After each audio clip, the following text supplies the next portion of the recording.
Hello and welcome to Elstree Studios in London for the 2024 ePremier League finals.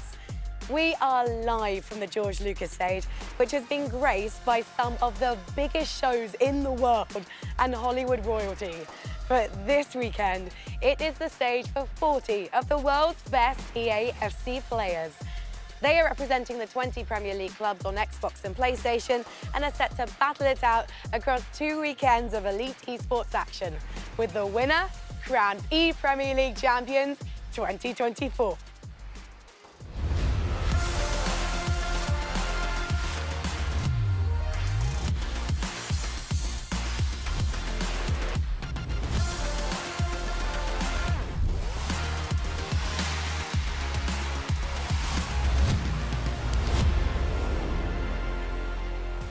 This weekend, it's the group stages with all 20 teams in action across the next 2 days.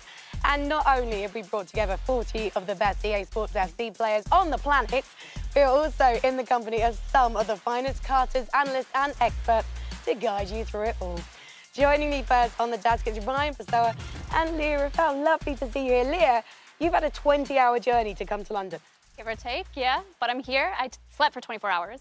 But I'm here, I'm ready for the action. I hope all the players here heard that and they're going to make the journey worth the while. Ryan Pessoa, you've been here so many times before, especially as a player. Yeah, exactly. I've had experience in the ePremier League, but now on the casting desk with you, and I'm looking forward to it. I am so looking forward to it. This is my first time here.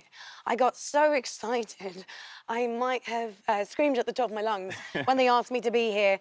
And so that has meant that my voice is slightly worse for wear. Could you believe it?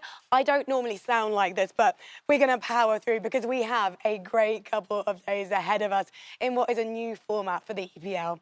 So before we look at our first matchups, here's a quick explainer of how the tournament is going to work.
There's so much history in the ePremier League, and we're about to write a new chapter starting with this weekend, Leah, of just how much has this competition grown?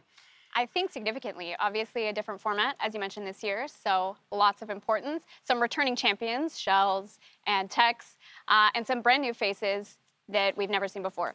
Yeah, it's going to be so interesting to see some players here this weekend make their first ever appearance on a stage in a land. Truly some British talent rising to the top, hopefully, Ryan Pessoa. Yeah, absolutely. As you said, some new faces. So it'll be the first time playing potentially out of their bedrooms, usually playing at home in the comfort of an environment they're used to.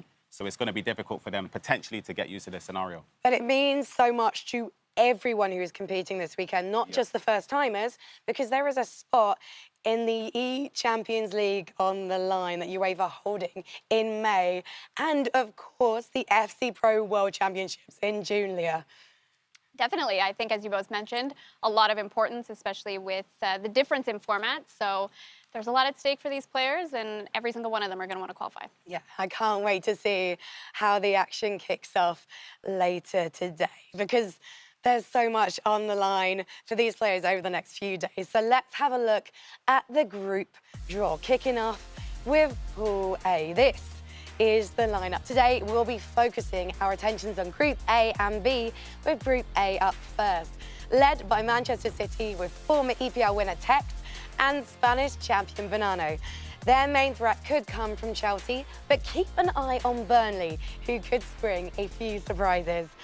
First up in round one is a big game, huge, with Man City taking on Chelsea, with Everton and Burnley also kicking off their campaigns. There is amazing games of FC24 to kick things off this weekend. But over our analysis screen, I found Mr. Richard Buckley, so it would be rude for me not to say hello. I haven't seen you since Monday. Hello, how are you? Yeah, I'm good. As I've already said to everyone at home, very excited, maybe a little bit too excited, especially as our first matchup on the A stream is a banger, Richard. It certainly is. I mean, I find it very hard to look past Man City. You've got not only City winning it in 2021 with the club, but also Tex an individual champion. However, it's not gone to plan this season for the two City representatives. And I'm going to not speak too loudly because they're not too far away from me. However, we have to talk about their performances this season in the FC Pro Open. I mean, what 1 point, I think, combined between the two of them. We can have a look at what Tex has been up to this season. This clip was one that I found from Auburn earlier on. And I think for me, both players, you would associate them with being quite cold-blooded in the past, quite cerebral in their approach. And this season, it's just been those last couple of moments. Tex is sat right there watching exactly what I'm talking about. But it's those small margins that just haven't been going with them. Let's have a look at Bonano's sort of. I mean, this is another text clip. I got a few against Levy. First couple of minutes. Let's have a look at it because it is a game against Levy David, who, if you're not maybe not a big Dutch FC fan, he's unbelievable. He's one of the best players in the world. However, in these 50-50 games, Tex would typically come out on top, and the small margins just not quite going with him. If you're playing at home and maybe you've got a few mates round, you're playing some FC, you think you're the better player. You know you're the better player, but that person just beats you. 1-0, 2-1. You're annoyed. You feel as though you should be getting something out of it. We can have a look at Bonano's clips as well here.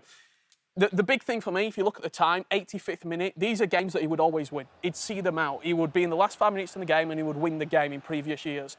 This year, it's not been going for him. Facu Cohen not only scores this clip right here, Jude Bellingham on the ball, we can see it play out in all its glory because it is a fantastic finish in the end. If we just roll this clip on, it's Carlos Tevez in the end, who we might see over the weekend as well, a fantastic hero. He actually goes on to lose that game in the end, does Bonano. So for me, Man City, they are a formidable team. They're a formidable outfit. They're two of the best players. They're the favourites here to go on, not only top their group, but win the tournament in March. However, if this season has shown one thing, just because you're the favourite doesn't always mean you're going to come out on top. But we should clarify about the FC Pro Open. That was the event that kicked off the season and it's still ongoing. The winner, which is going to be crowned on February 3rd, will be getting a spot in the World Championships in June. And only Tex and Bonano, of all the players, all 40 players here, are competing in that event. Bonano, sadly, has already gone out. But Tex has still got Group D to close. And he's definitely going to be trying to build up confidence here this weekend. And actually, he has said that he felt very confident in the qualifiers. In fact, I'm paraphrasing here, but he said it was simple.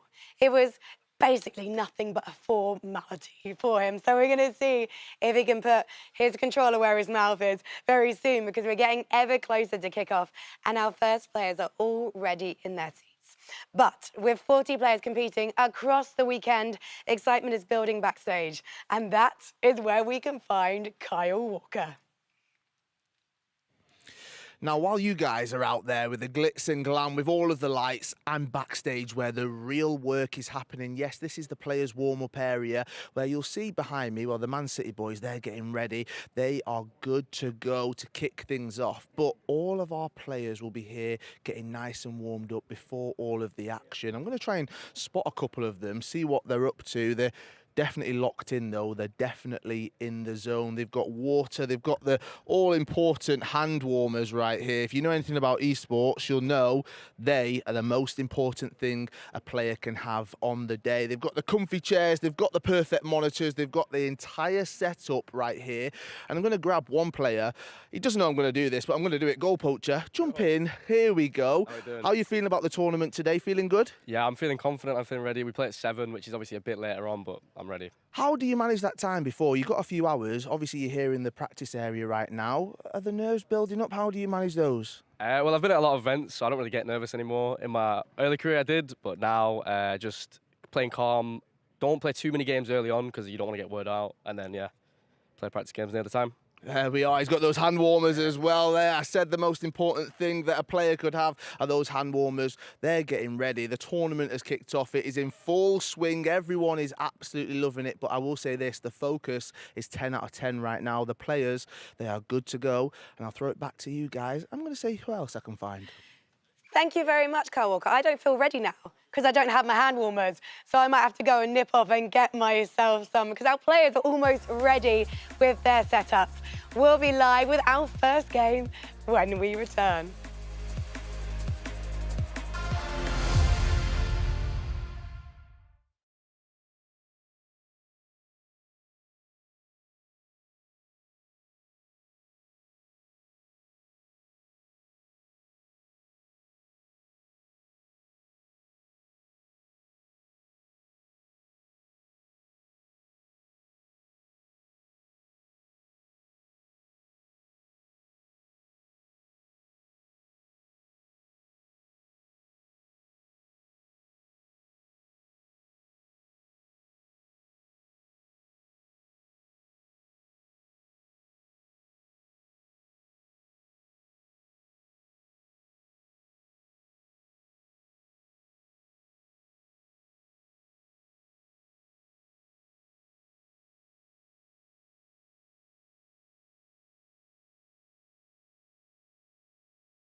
Welcome back to the ePremier League Finals 2024.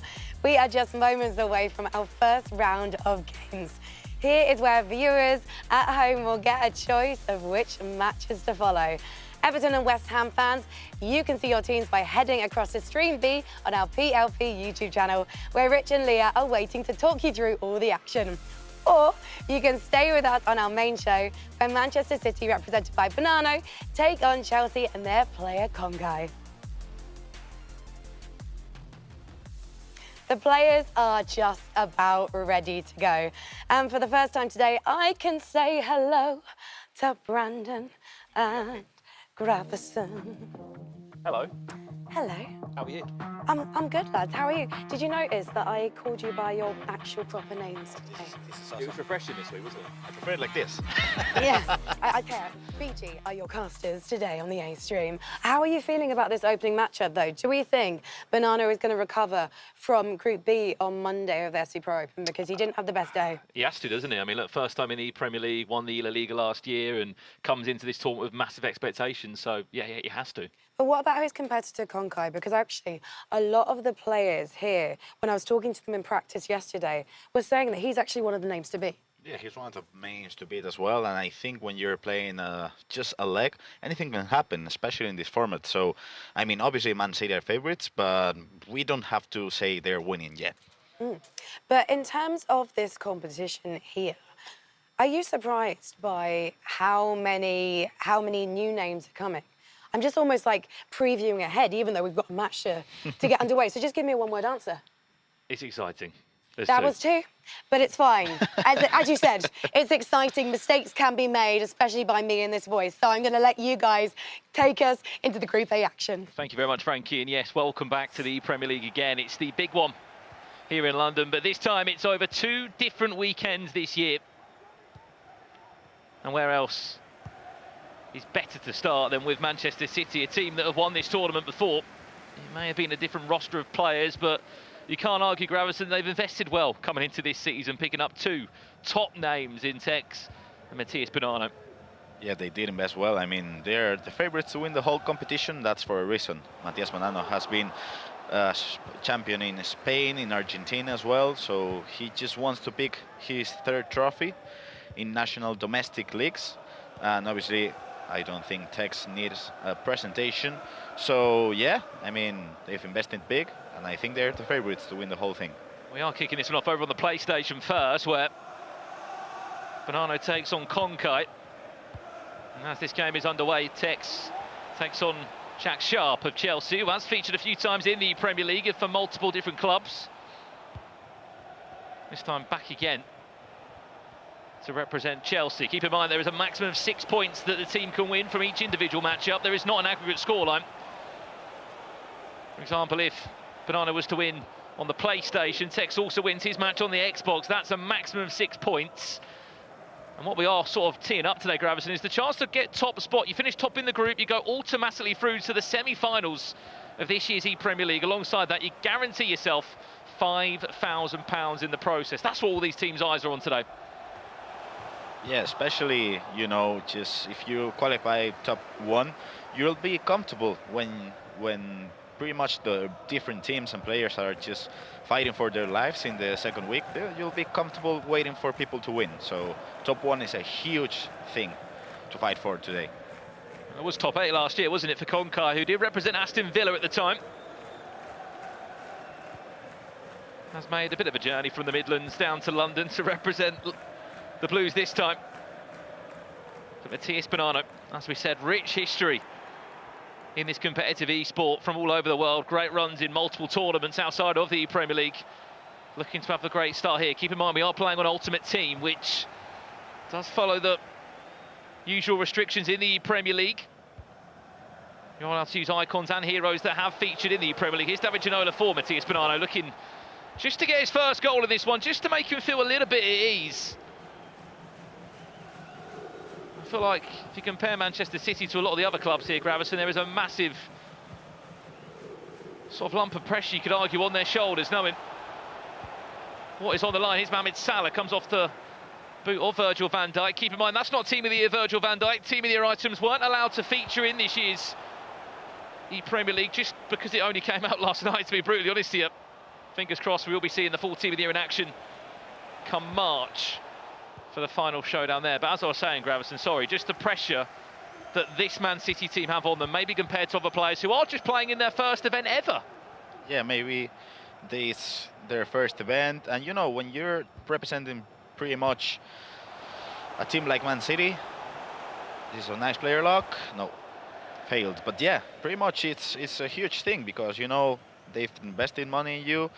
You know, you have the pressure to win the whole thing, so top 2, top 4, top 8, that's not enough. You have to win the whole thing, and yeah, that can be pretty much a difficult thing to handle in a position like Tex and Matías. And I wanted to mention as well how Konkai, the Chelsea player, isn't using Haaland, which is surprising.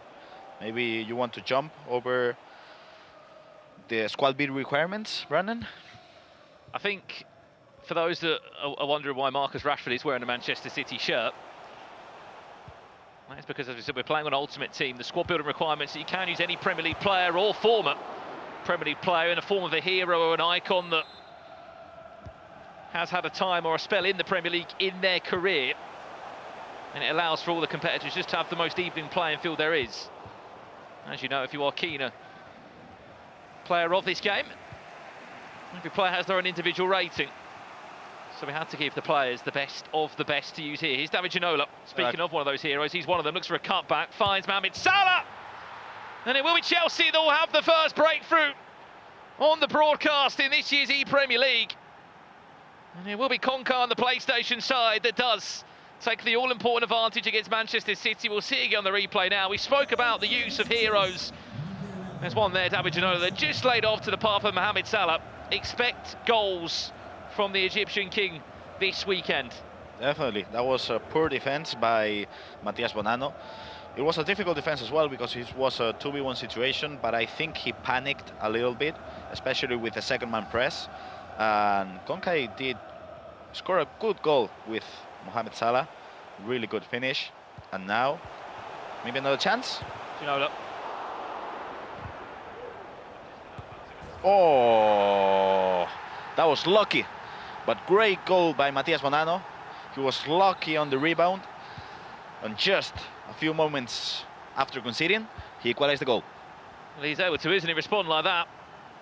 David Ginola. I mean, you can really question the goalkeeper there, Schmeichel. Again, you just expect more from the icon goalkeeper. When the ball's going to bounce like that, Matias Bonanno is not going to say no. We're straight back down the other end. This has been a crazy first 42 minutes in this game. There's the one more pass. Rashford looks to dance in the box. The reverse elastico was tidy, but the defending was even better. That's just a little hint of what Conca is going to offer in the final third. This 45 minutes, Graverson, has gone so quickly. I mean, we have our last chance. No, this is it. End of the first half. And this has been intense. It certainly has been. 1-1 is the scoreline here over on the PlayStation side of this game. As we said, there is an Xbox game taking place with someone that has already won this tournament before. It was the first ePremier League 6 years back now. But we're hearing coming into this one, it's actually the Chelsea player of Jack Sharp who has had the better of the start in this game. It is Man City 2-0 down. Oh. And we're seeing the goals that did go in. It was a pretty simple rebound for Ginola on the first one. And it came from another corner on the second goal as well. It's a terrible touch from Kai Havertz. And it's what Jack Sharp does here from it. Virgil van Dijk punched it into the feet of Rashford. Next thing you know, Tech's 2-0 down in the first 45 minutes there, Grabs. What we expected at all. And no, especially coming from a corner, and in both goals, Van Dijk did a huge driven pass, which passed over 3 or 4 players, which you don't expect, especially in FC, because Van Dijk passing stats are not that great. Obviously, his defending stats are pretty much the best in the game, but that's interesting. And Man City are suffering in this first round. As we said, keep in mind you can get 6 points per fixture. If you win on both consoles, you can get maximum points. As it stands, it would be Chelsea that would take 4 points if the scores would stay the same. Obviously winning 2-0 on the Xbox and in a drawing scenario here on the PlayStation where we have all our eyes at the moment. You have just tuned in. This is the group stages today of the Premier League. We bring you Group A and Group B of the action. Half the squads will be in use. Quick update coming in from our Xbox game. Which way has it gone? Is it a goal back for Tex? I think it may have just been that. David Ginola with a little step over exit, passed it into the feet of Heung-min Son on the stroke of half-time. He'll be happy to go into the break of that one. We know how important play styles are at the moment, and that was a really good finesse shot by Tex. Trails to what goals to 1 in the break.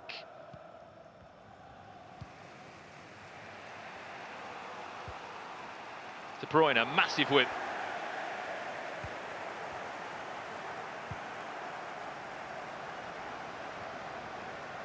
German cross? No. Ivan Perisic, who does come in as a fullback to this team. Says a lot, though, doesn't it, about the play style that we're probably going to expect to see from Bonano. Haaland's in the team. A lot of people often call him a little bit clunky, but in the air, you can't fault him. He's everywhere, isn't he? He's great for a knockdown. He's great to flick it on. Yeah, especially this is a good chance. No, especially as I mentioned, playstyles are a huge thing now. They've just been implemented in FC24, and Perisic has the aerial plus, the same as Haaland, so that could be a big thing. Willian back to Rashford. Able to find the perfect build-up now. Could be a chance to counter-attack for Chelsea. Nice press. The lead early doors. That's Willian. Oh. His FC Pro Live item, which, if you are a keen follower of the FC Pro scene this year, you would have seen that a handful of players have been given individual items. There's a reason why it costs, what, nearly 1 million coins? Maybe over that now. Maybe over that, I think. Surely over that. 91 rated, come on. Did get an extra +2, didn't he, with the boost? Based of the performance that he did have in the FC Pro Live campaign. Reece James finds the feet of Rodri. In just a few weeks' time, we'll have an even better variation of his in-game item to use. Chance to maybe break away. Keep an eye on that run there. Finds it. Marcus Rashford. This is where he can be dangerous. Haaland just queuing up in the box. We know he's got the aerial. Fred to cause problems. Bonano building nicely. One more pass. Great block again from Van Dijk. But more updates to come on the Xbox, and it looks like Tex is on the hunt to find his second of the game. That makes it 2-2, and then he finds a third from being 2-0 down in 25 minutes. Just setting the tempo once again. It's Heung-min Son who finds his second of the game.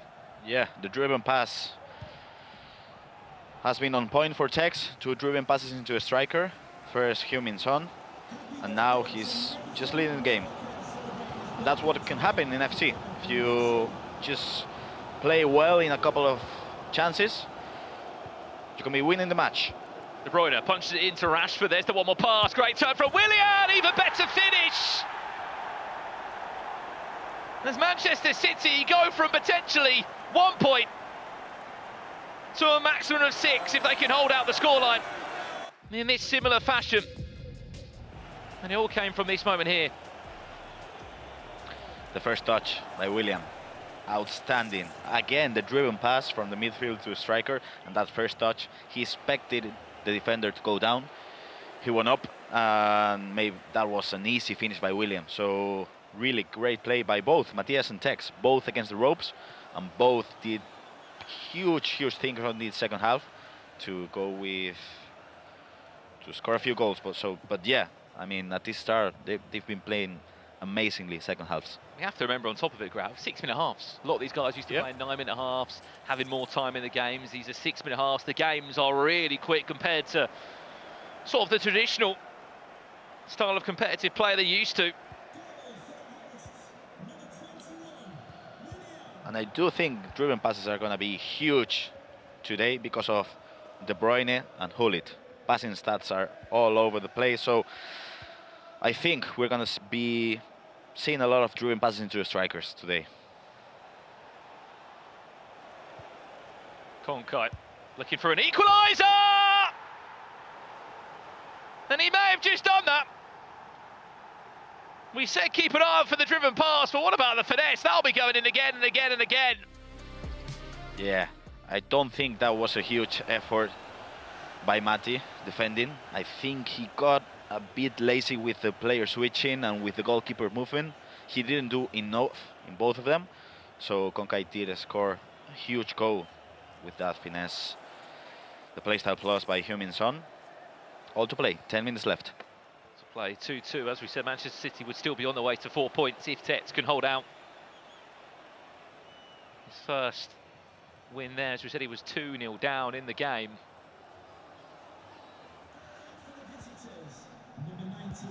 And corners and set pieces are a huge thing. As we saw, 2 goals from that. That could play a huge factor today as well. Oh, I think there may have just been a potential penalty in the other game. We'll give it to you as soon as we can. Kieran Trippier fresh off the bench, finds Henry. Great little feed there. There's the comeback. He's on a play for Haaland. Easy pickings for the Manchester City man. And once again, the tables turn. And I gotta tell you again, poor defending. He trusted a little bit too much into the second man press by Van Dijk there. That wasn't enough. The cutback, the extra pass. Haaland is not gonna miss that shot. Never, never, never. So yeah, huge goal by Matias Bonanno. And I mean, we're seeing some crazy attacks by the byline in this few. Well, always, a lot of the general community will sit and say, oh, you know, we'll talk about that in a second. There's an update over here, first and foremost. It's 3-3 in this game. Chelsea pull a goal back. Then there's a penalty shout as Vieira goes into the book. You can understand the frustration there. Haaland steps up from the spot. He does find the back of the net. The latest in that game now, 12 minutes on the clock. It is Manchester City 4, Chelsea 3. Remember, that's on the Xbox. This game over on the PlayStation, it's 3-2 to Man City also. They're on their way to 6 points. But what we're saying was, Gravison, is that a lot of people that maybe watch FC events or top flight players will see that a lot of goals do come from necessarily a cutback, they call it, but it's just so successful for these players and so effective. It is effective. And as you pointed out, it's effective for pros, and it's effective as well for people playing at home. Cutbacks are a huge thing in the meta this year, so you have to be on point. Carlos Tevez. Is this it? Henry, does he fancy the shot? Bonanno steal off the post. He worked it so well. Last chance.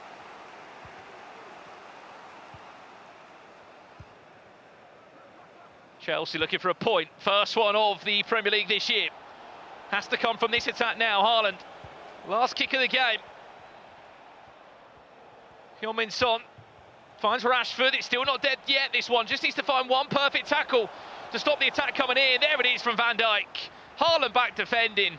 And it will be Manchester City to pick up 3 points on one side of the console. And there is just a couple of minutes left, I believe, on the Xbox game between Tex and Jack Sharp. We'll join it live now. And there's been another equaliser for Chelsea. We've been missing some of these Chelsea goals. Jack Sharp has given Tex a really good game, especially when it was 2-0 up. He threw that 2-0 lead away, but he hasn't shown him any respect. Former ePremier League champion in Tex. Last kick of the game, maybe, last couple of minutes here. For one of these two to find a winner. Or are they happy to take a point? That's a mistake, surely. Finds Heung-min Son! You cannot make mistakes like that, because he will punish you every single time. We can see Tex now not feeling too happy about the goal, because I don't think he's happy with his performance overall, but that's a huge mistake. You cannot do that. It was just a little bit of hesitation there, wasn't there? The ball came into Hull. There was 3 minutes left in the game, and I think in that moment Jack's probably thinking, do I want to attack? Do I want to take a draw? That's the thing, as you mentioned, you didn't know if he was going to just keep the ball or maybe attack for the last kick. But as you said, like, that's the same thing you have happening over there in your mind. You know, I played professionally over the years, and I mean, it's just in a second, when you think, that's when things go down. Because, like, if you don't think, that's when you just do things. But if you have just a second to think, that's bad, because you'll overthink and then you'll consider a goal like that. Yeah. Next thing you know, you're in trouble, aren't you, again? Yep. But for that, these first games, although this is your first taste of the ePremier League, you can't be disappointed. We've been full of goals for you, haven't we? Both games have been full of goals. Only 6.5 halves these as well. They've been attack, goals galore. But Manchester City, minutes away. We are waiting for a full-time whistle in that Tex against J Sharp game. 6 points. At one point, they were getting 1 point. Got 6. Yeah. Or not. Chelsea and Jack Sharp have just come back again against Tex in that one. 5-5 between the two. We'll see it again on the replay. 89 minutes left on the clock. We thought maybe it was done. And then this happens. Well, it finds the feet of Willian into Rashford. And to be brutally honest, it just goes through the body of Schmeichel, but the green time finish it looked like he had made all the difference there. It looks like they're not getting 6 points anymore. Oh, they're getting 4. They're getting 4, yeah. And if they want to top the group, I mean, starting with 6 points, it's something you want to do, because now you start dropping points, and I mean, you got to aim for that top 1 spot on the group. But yeah, still, Tex has one more chance. Last kick of the game for him. Well then, 20 in-game seconds. I think that's it. Unless there's enough time for Tex to find one more. No, it won't. 10 goals between these two in our first game. But it won't be a winning start for the Xbox representative of Manchester City, former Premier League winner, as he stopped by Jay Sharp in the 89th minute. That game had so much in it. Chelsea took the lead up by 2-0, then it went back the other way, and it's just gone up and down. No one knew which way that game was going to go, but Manchester City are top of this Group A. Still on 4 points, they're still unbeaten, and regardless of it, I think looking across some of the games they're playing today, that might be one more of the difficult fixtures they'll have. Yeah, probably. I mean, Man City against Chelsea is always going to be a tough match, and I do think, just like in football, when you're playing at home, you want to win, and away, you want to at least draw. So if you're getting 4 points, that's good. I do think if you want to top the group, 4 points per round, I think it's going to be enough. So, I mean, Texas is obviously going to be disappointing, but I think it's a good result for Man City. Yeah, remember, if you finish top of the group, you will also go to the top 4 of this year's ePremier League tournament, picking up £5,000 in the process as well. That's what these players are playing for this weekend. Then we're back again in March, where all the clubs will go head-to-head, but this time it would be a straight knockout tournament.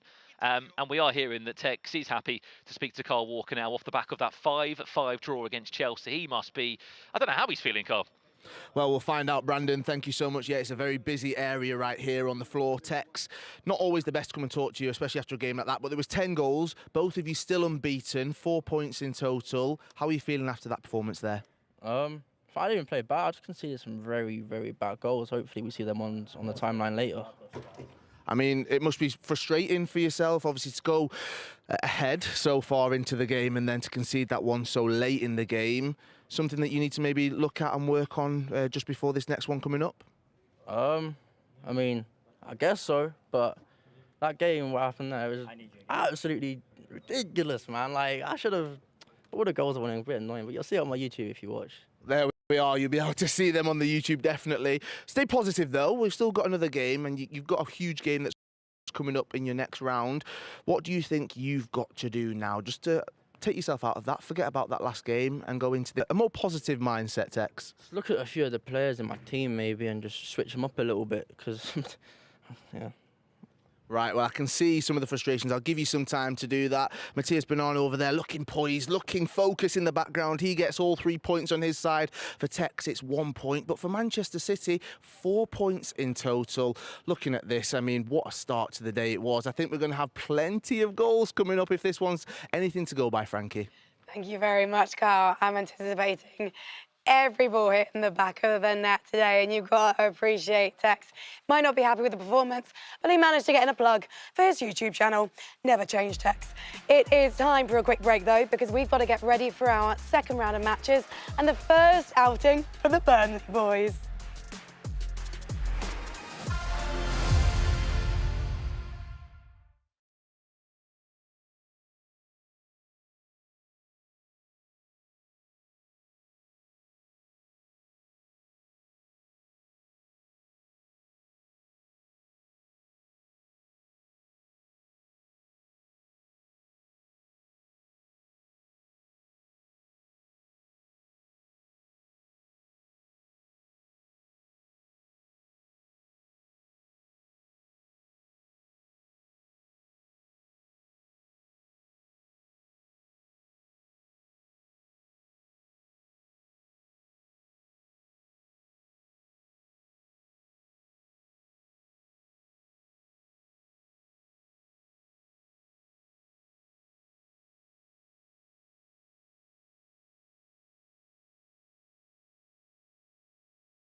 Welcome back to the ePremier League 2024 finals. I'm Frankie Ward and I'm joined by Richard Buckley to talk through what happened in round one. And if you missed the action, Man City have managed to pick themselves up 4 points, 3 of those thanks to Bernardo taking his victory over Conkai. But unfortunately, Tex a little bit more disappointed by that 5-5 draw against Jay Sharp, Richard. Yeah, and I think you can just see the frustration.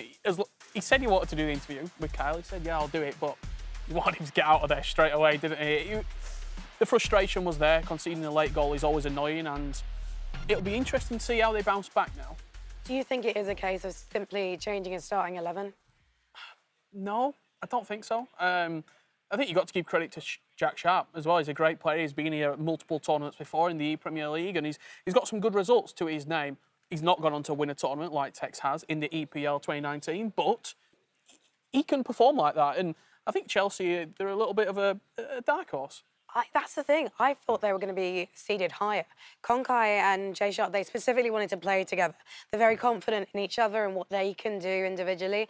And they probably have been keeping their eye on the Man City boys recently and gone, yeah, actually, their confidence is probably not 100% right now. If you want to win the tournament, they're the favourites. So you probably like them in your group. It's sort of a measuring stick. Where are we? How good are we playing? I mean, Chelsea, top 4 in 2019, 2020 and 2021. So they've got a bit of history, have Chelsea, in this tournament. Against Man City, you'll be disappointed, I think, Conkai, against Bernardo as well, to concede so late. The thing with Bernardo, though, was interesting watching the start of that match. It's 1-1, and we're thinking, OK, maybe recent history is repeating itself. Maybe Bernardo hasn't quite picked himself up again from recent results. However, as that match went on, he kept it looking so clean every time he was by the box. He did, and I just want to draw you here. 1-1, 75th minute. What did I say right at the top? He's been losing these games where it's been close. And for me, it's a beautiful build-up. You can just see here, Kevin De Bruyne, he's the architect of it. Just pause it, just roll that clip back ever so slowly. As the ball comes into Willian right there, if we just roll it on probably half speed, pause there, that first touch is beautiful. He turns away from the defender, and that's, you leave Van Dijk sort of just, I mean, he's aimless, unfortunately for him. Technical problems, there we go, we're back underway. Van Dijk, he's got nowhere to go. He turns away from the defender, and now the big question is, where is Schmeichel in goal? Does he move the goalkeeper? If you don't know, goalkeeper movement at home, click your right stick in, and you've got the ability to move with your keeper manually from right or left. You can almost predict the shot. Are they going to shoot to the right? Are they going to shoot to the left? It doesn't really do too much in that department. It gives Bernardo the opportunity to shoot left or right. You can see the power bar, quite sort of a strong strike, 3.5 bars. We can roll the clip on. We see it flying to the back of the net. And for me, Bernardo, from this point, yes, he does concede, but he goes on to win the game, and a good result in the end. With sort of that 3-2 result. Will they continue to build on this? That is a question. And how will Conkai bounce back? Yeah, I want to see how both of these teams bounce back. And Chelsea, well, it'll be interesting to see how they do if they can keep this momentum up going forward. They might only have 1 point to their name, but to be able to take on Tech so successfully is definitely going to be giving them a little bit of energy as well. Meanwhile, though, on Stream B, we had this match against Everton and West Ham. Now, I didn't get to watch this action, but Everton won 2-1 on PlayStation.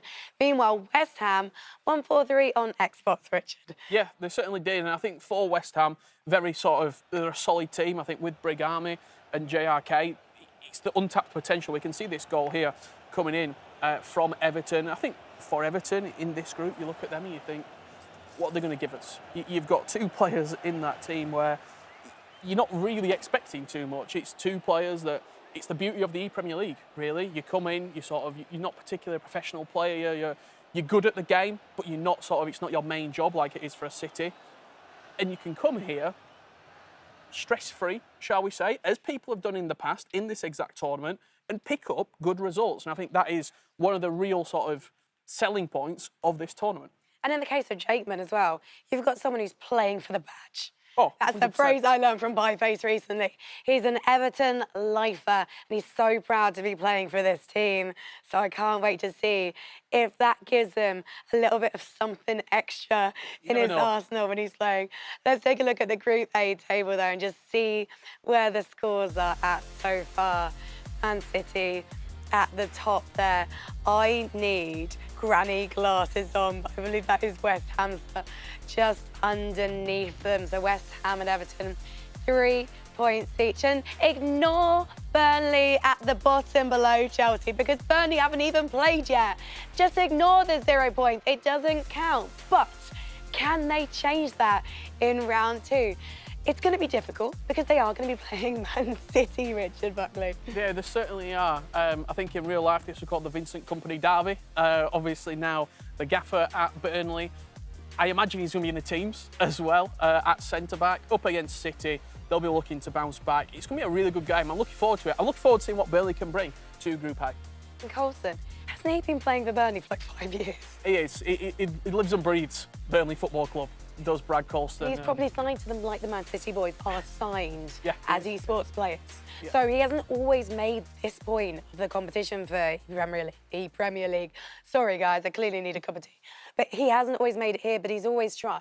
Yeah, certainly. I mean, I think Burnley, they've never got out the groups, if my sort of knowledge is correct. However, this year, I think the quality that they've got in that team with the 2 players, I expect them to have a really good ePremier League. Oh, Salman also very much a blows playing for the badge.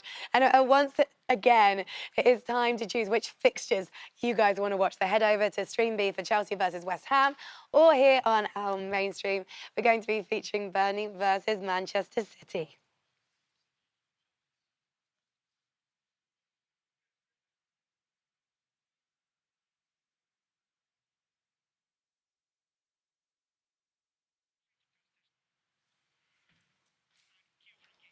We're going to be heading straight over to our cast as Brandon is standing by. He's not actually joined by Gravison, so I'm actually going to have a cheeky run over. Oh no, I'm being followed by Richard Buckley. Does that mean you're commentating and I'm being fired? Okay, good. I needed to rest my voice anyway, it's fine. I'll be honest, I was here on my own. I was thinking, does anyone fancy this with me? I mean, it's round 2. We've got a lot of games to get through today. I thought, is anyone going to join me in the comms booth? There's one man for the job. Richard Buckley, welcome in. Thank you very much. John, this is the first time in FC 24 that we've ever had a mic this that we've been able to commentate together. So enjoy this. Hopefully it's not the last. No, hopefully it's not indeed. We got an interesting one, as we said. Tex off the back of what was a probably disappointing 5-5 draw for him. Jack Sharp gave him a really good game. Burnley, their first chance to really get some points on the board here. But 2 very committed players that bleed claret and blue. Oh, they really 100%. The only time they've played in this tournament, both of these players, they've always represented Burnley. It's the second time that we're seeing Salman Ahmed on the PlayStation side represent Burnley. He's only played in the EPL twice. He's represented Burnley both times. For Brad Colston, 4 times he's represented the Clarets. Just to see what he can do this time round. I believe the game is underway. We're going to jump into it as soon as we can. I see the PlayStation leg has kicked off with Salman Ahmed in the hot seat there. That Burnley roster has changed quite a lot as of recent times, but their coach that sits behind him, Joey Sharp, formerly of Wolves, this time turns around and says, you know what, I'm not competing this year, I'm going to be a coach. And I think when you talk about that Burnley team potentially moving parts and different players representing them, there's always been the one consistent, and it has been Brad Colston. He's been the guy in there week in, week out, at times propping up this Burnley esports team. Well, obviously, as we know, Burnley weren't in the top flight of English football last year. We didn't get to see them in the Premier League, but it was the year before that. They did get a top 16.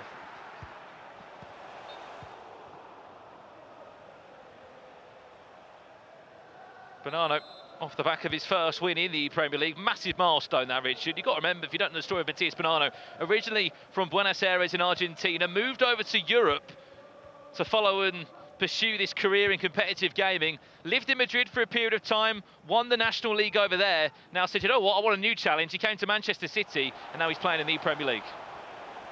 I think when you look at Bonano's ability and what he's done outside of it, maybe England or Spain or Argentina, on a global level, when we talk about FC 24 and previous iterations, he has been splendid.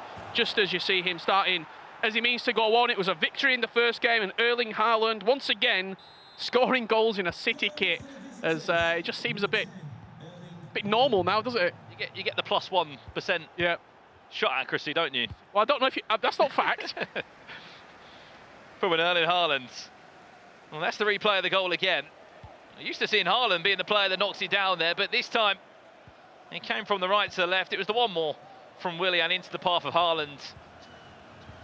And as we jump back over to this one now, it's Tex in action up against Brad Colston.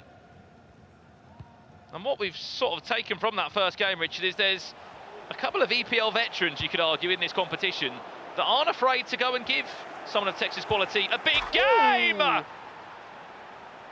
Or not! Hyun-Min Song is in the air, he's flying around. What a way to kick off the game! We often have an EPL hero a lot of years, whether it's in previous iterations, maybe a David Ginola, maybe a Patrick Vieira in the middle of the pitch. This year, Son is going to score, I'm going to go out on a limb, 70% of the goals you're going to see. He's just the right place at the right time. He's got the play styles that are super meta.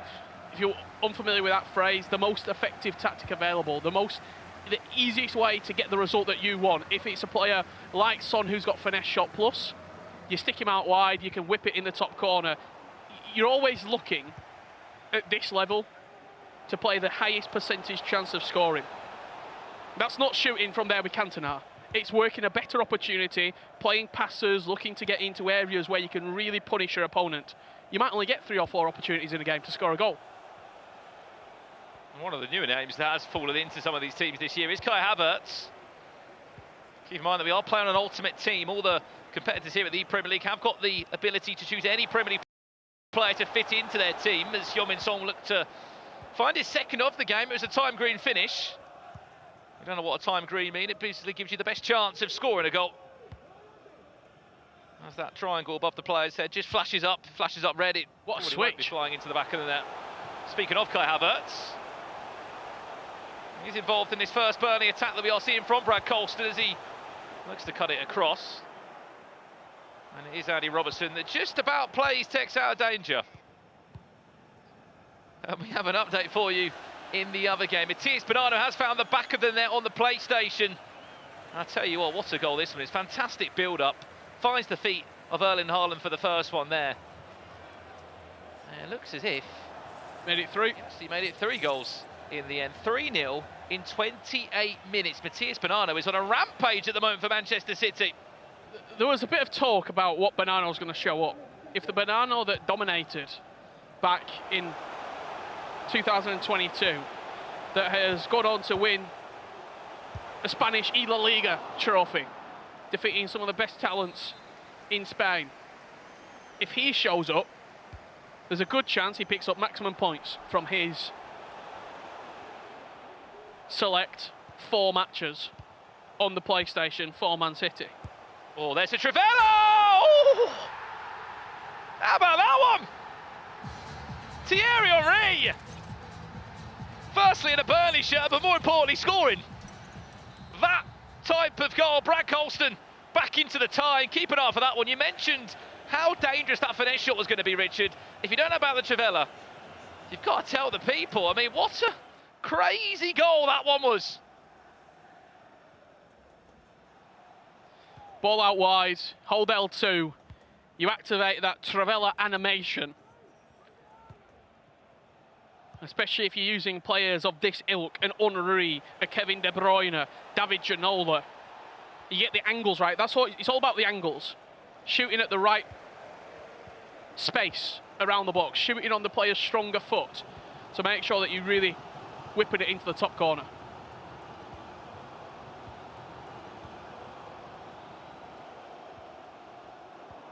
Well, 1-1 over here. Has been the quieter of the 2 games. This is Tex against Brad Colston in the Xbox match so far. Tex yet to find his first win. Maybe teaser Trivela there. Hullet tries to bundle his way through. Needs the help of Varane in the end. Just to stand in the way. We are starting to see, though,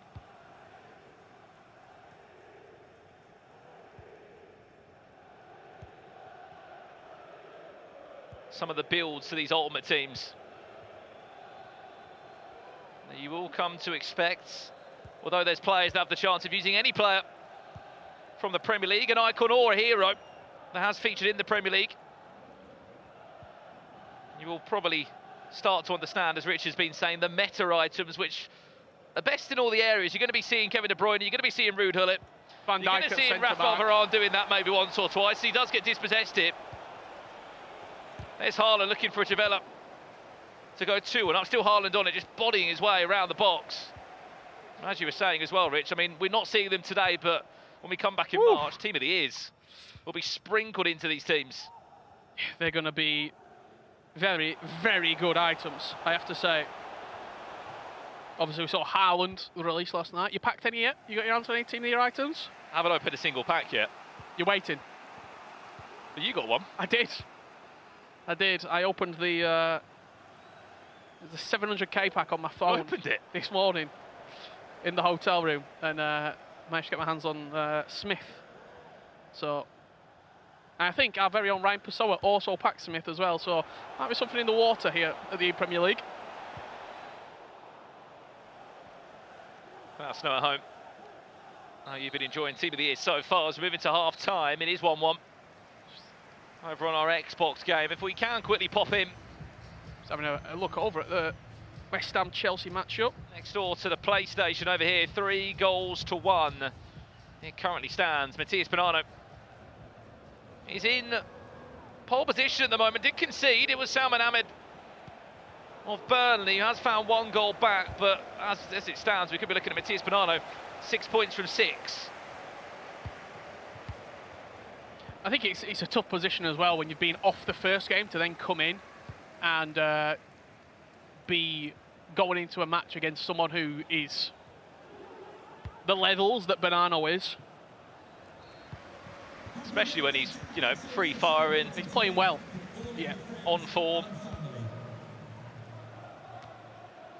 Cannot forget, runner-up of the eChampions League a couple of years back too. Amongst all his accolades, there's Henry. Burnley unable to find the extra pass, as Ginola does get.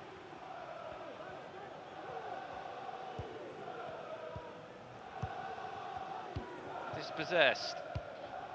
Thoughts on Beasley in at left back? I saw him at first and I didn't even know he was eligible to play. Premier League hero, sorry. And here's the American. Can play as a left back. And from what the pros are saying, it just seems like he's a go-to. One of the go-tos. I think Tex figures in Robertson. Have seen Robertson pop up for Tex. And I've also seen what looks to be, is it Kai Havertz? Yeah. Great SBC when he was released as well. Here's William, that FC Pro Live item, finds the feet of Rashford. Bonano makes it 4. As he really starts to make a name of why he's come over to this tournament. Red timed from Bonano. You see the build-up play here once again. Willian, that driven pass into the feet of Rashford. He sold the defender one way. He moved the ball over to the right.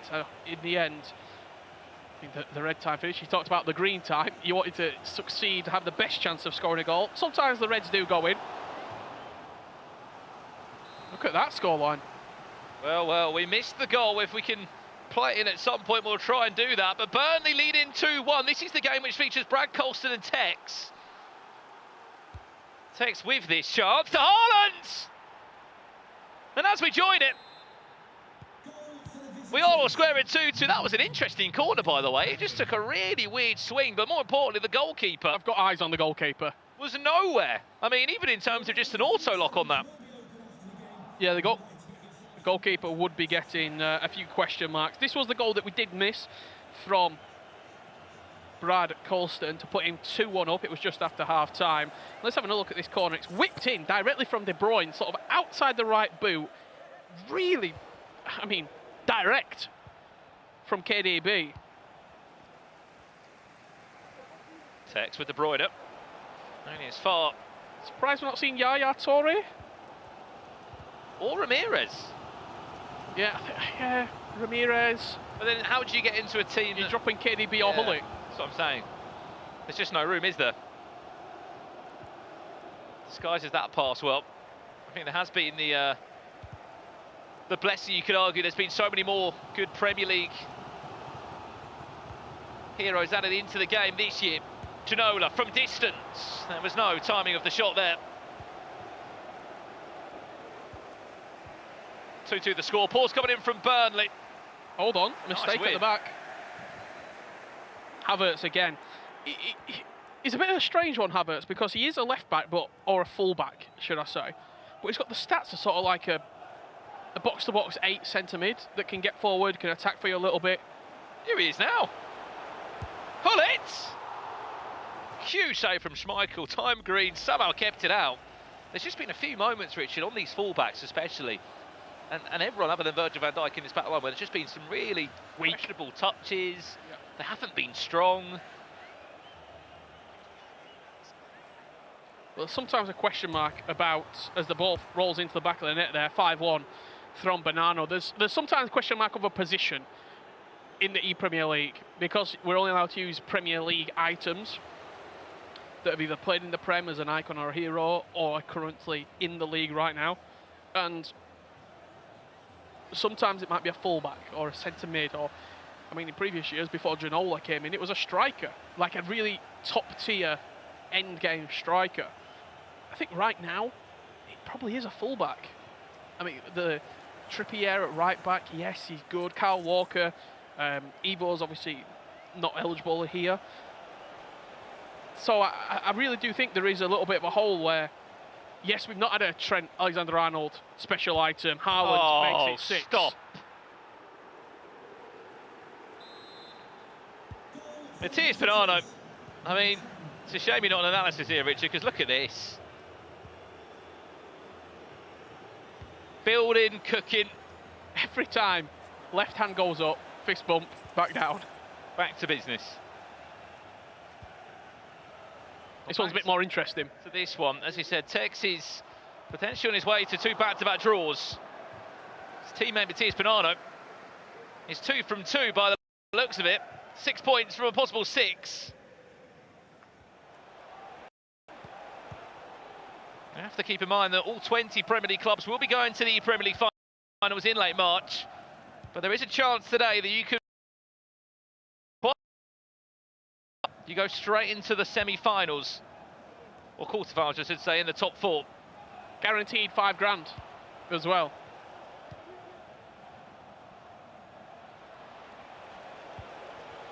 And only 3 wins away from booking a place as champion. There's Haaland, who somehow is stopped by Virgil van Dijk. What can we see from this corner? Tex did score from the last one he had. You see Hull at the back post to just try and avoid what's going to come in now as Haaland's there again!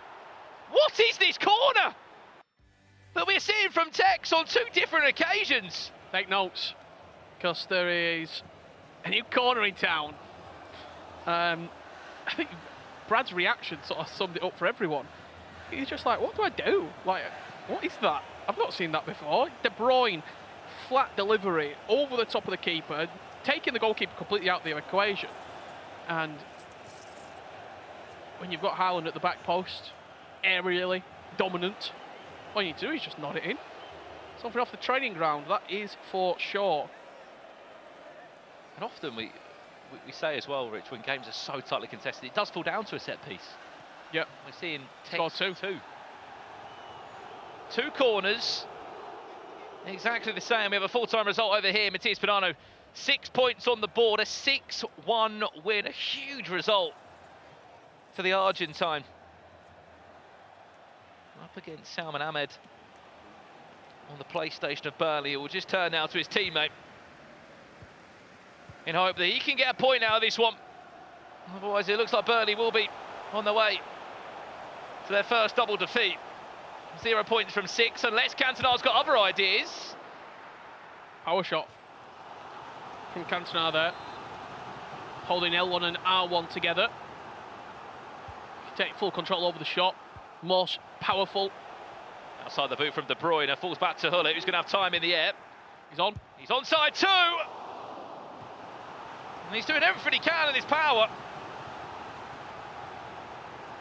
to time the shot green, but Schmeichel has been in the way again. Burnley on the hunt for an equaliser. Oh, that's nice. exit there from De Bruyne, or the step overs. Kai Havertz just doing enough. Can Tex look to break? He can. Havertz goes down to ground as Son. See, for someone as tall as they are, he's been shrugged off the ball a little bit, hasn't he, Havertz? Offensively and defensively. It's just been a few moments, Richard, along the back line where there has been question marks on definitely the fullbacks.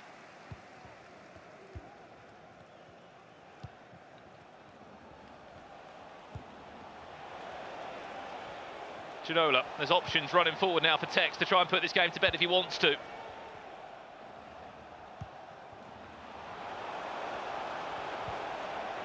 Should go for a corner or not, just about keeps it in. What's Haaland doing back there defensively? De Bruyne, that's clever from Tex. Oh! Take note. Unbelievable pass there, just finding Haaland again at the back post. It's 3 from the Norwegian striker. And it looks like Tex is on his way to pick up his first 3 points in the ePremier League.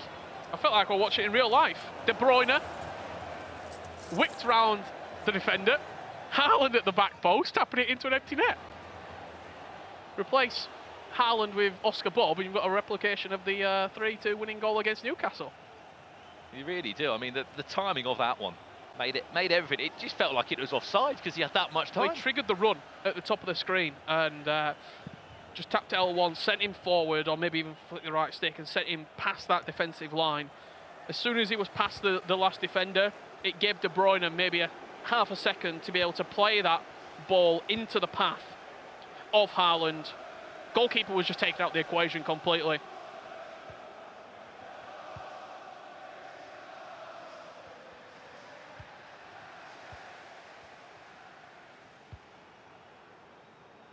Last minute, as Manchester City look to find their way to a very impressive 11 points. 10 points on the board, sorry.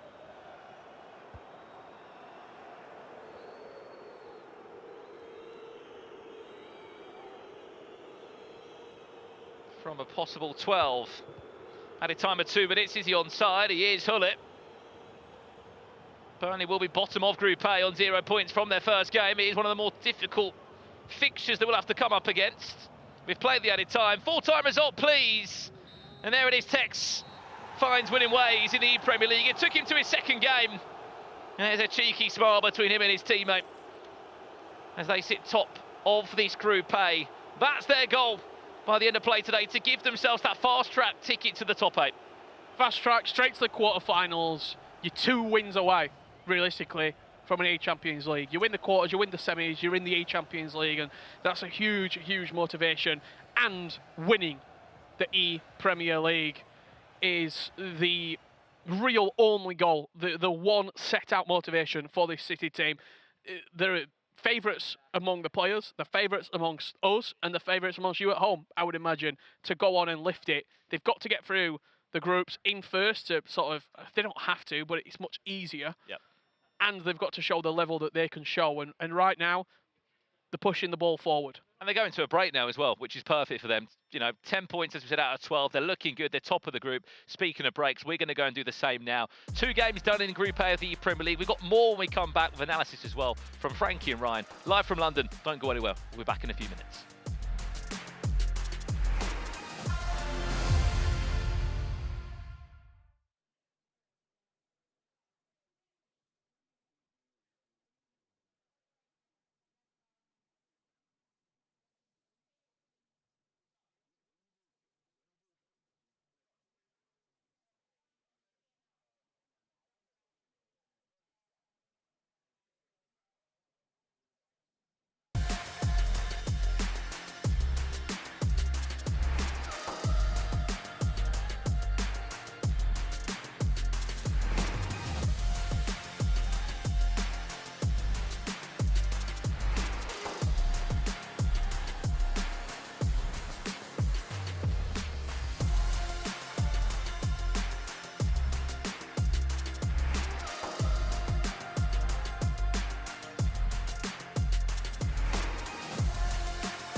Welcome back to the ePremier League finals.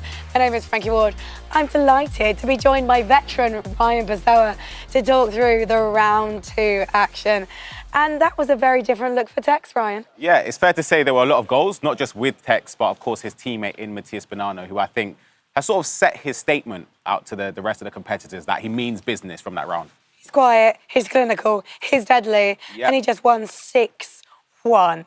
Absolutely insane. Poor Salman Ahmed just could barely get a touch in. Yeah, he was caught off guard. Of course, the first round, they didn't have a fixture. They were the ones that were sitting out. So maybe he came into a game against somebody like Matías, who, of course, had a previous round, had the heat and the warm-up going into it. So he showed that he started off scoring from the moment the game started. So he came in with a lot of confidence and it showed.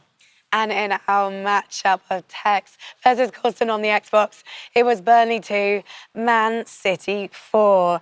And it was an absolute pleasure to watch Tex really find his feet and find it with Haaland, who is a player he's not really been associated with picking this season. Yeah, absolutely. You'd associate Tex with the more nimble players, the ones that can twist and turn, the 5-star skill moves to help with his build-up play. But as you said, Haaland was vital for him and for Man City to break the deadlock and create a lot of goal-scoring opportunities for him. And we know that Tex, since he joined Man City for this season, he has been forced to drill those set pieces. They've been like, you are taking corners.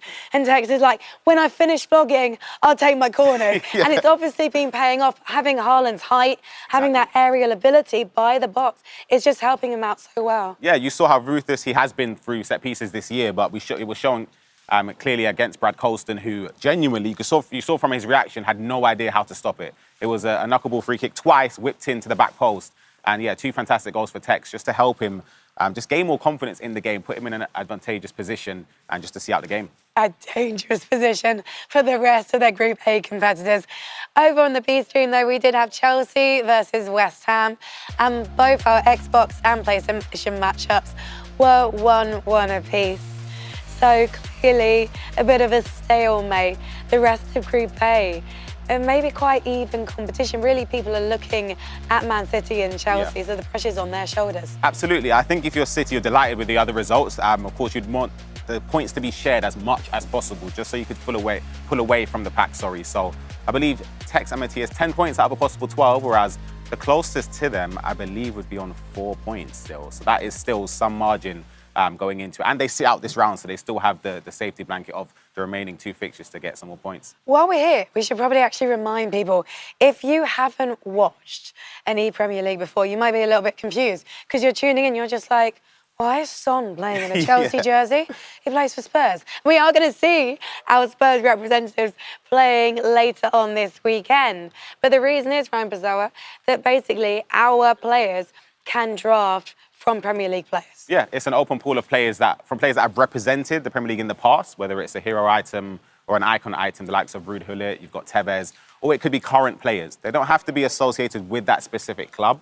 So, for example, we've seen you could use Haaland if you're representing Everton. You could use Nkunku if you're representing Man City. It doesn't matter. All that matters is just the player roster is from the Premier League. You can see there's a lot of options available for the players. Yeah, I'm looking forward to seeing some more unique drafts as we go through the weekend. But let's take a look at the table.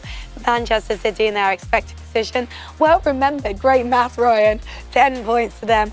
At the bottom, we have Burnley with 0 points to their name. However, they have just had to face off against Man City, and they've only played 1 round so far. Yeah, exactly. They're starting off in a tough position, playing arguably not just the hardest opponent in the group, the hardest opponent in the whole tournament. So you could say they're, on paper, their next fixtures should be a little more favourable for them.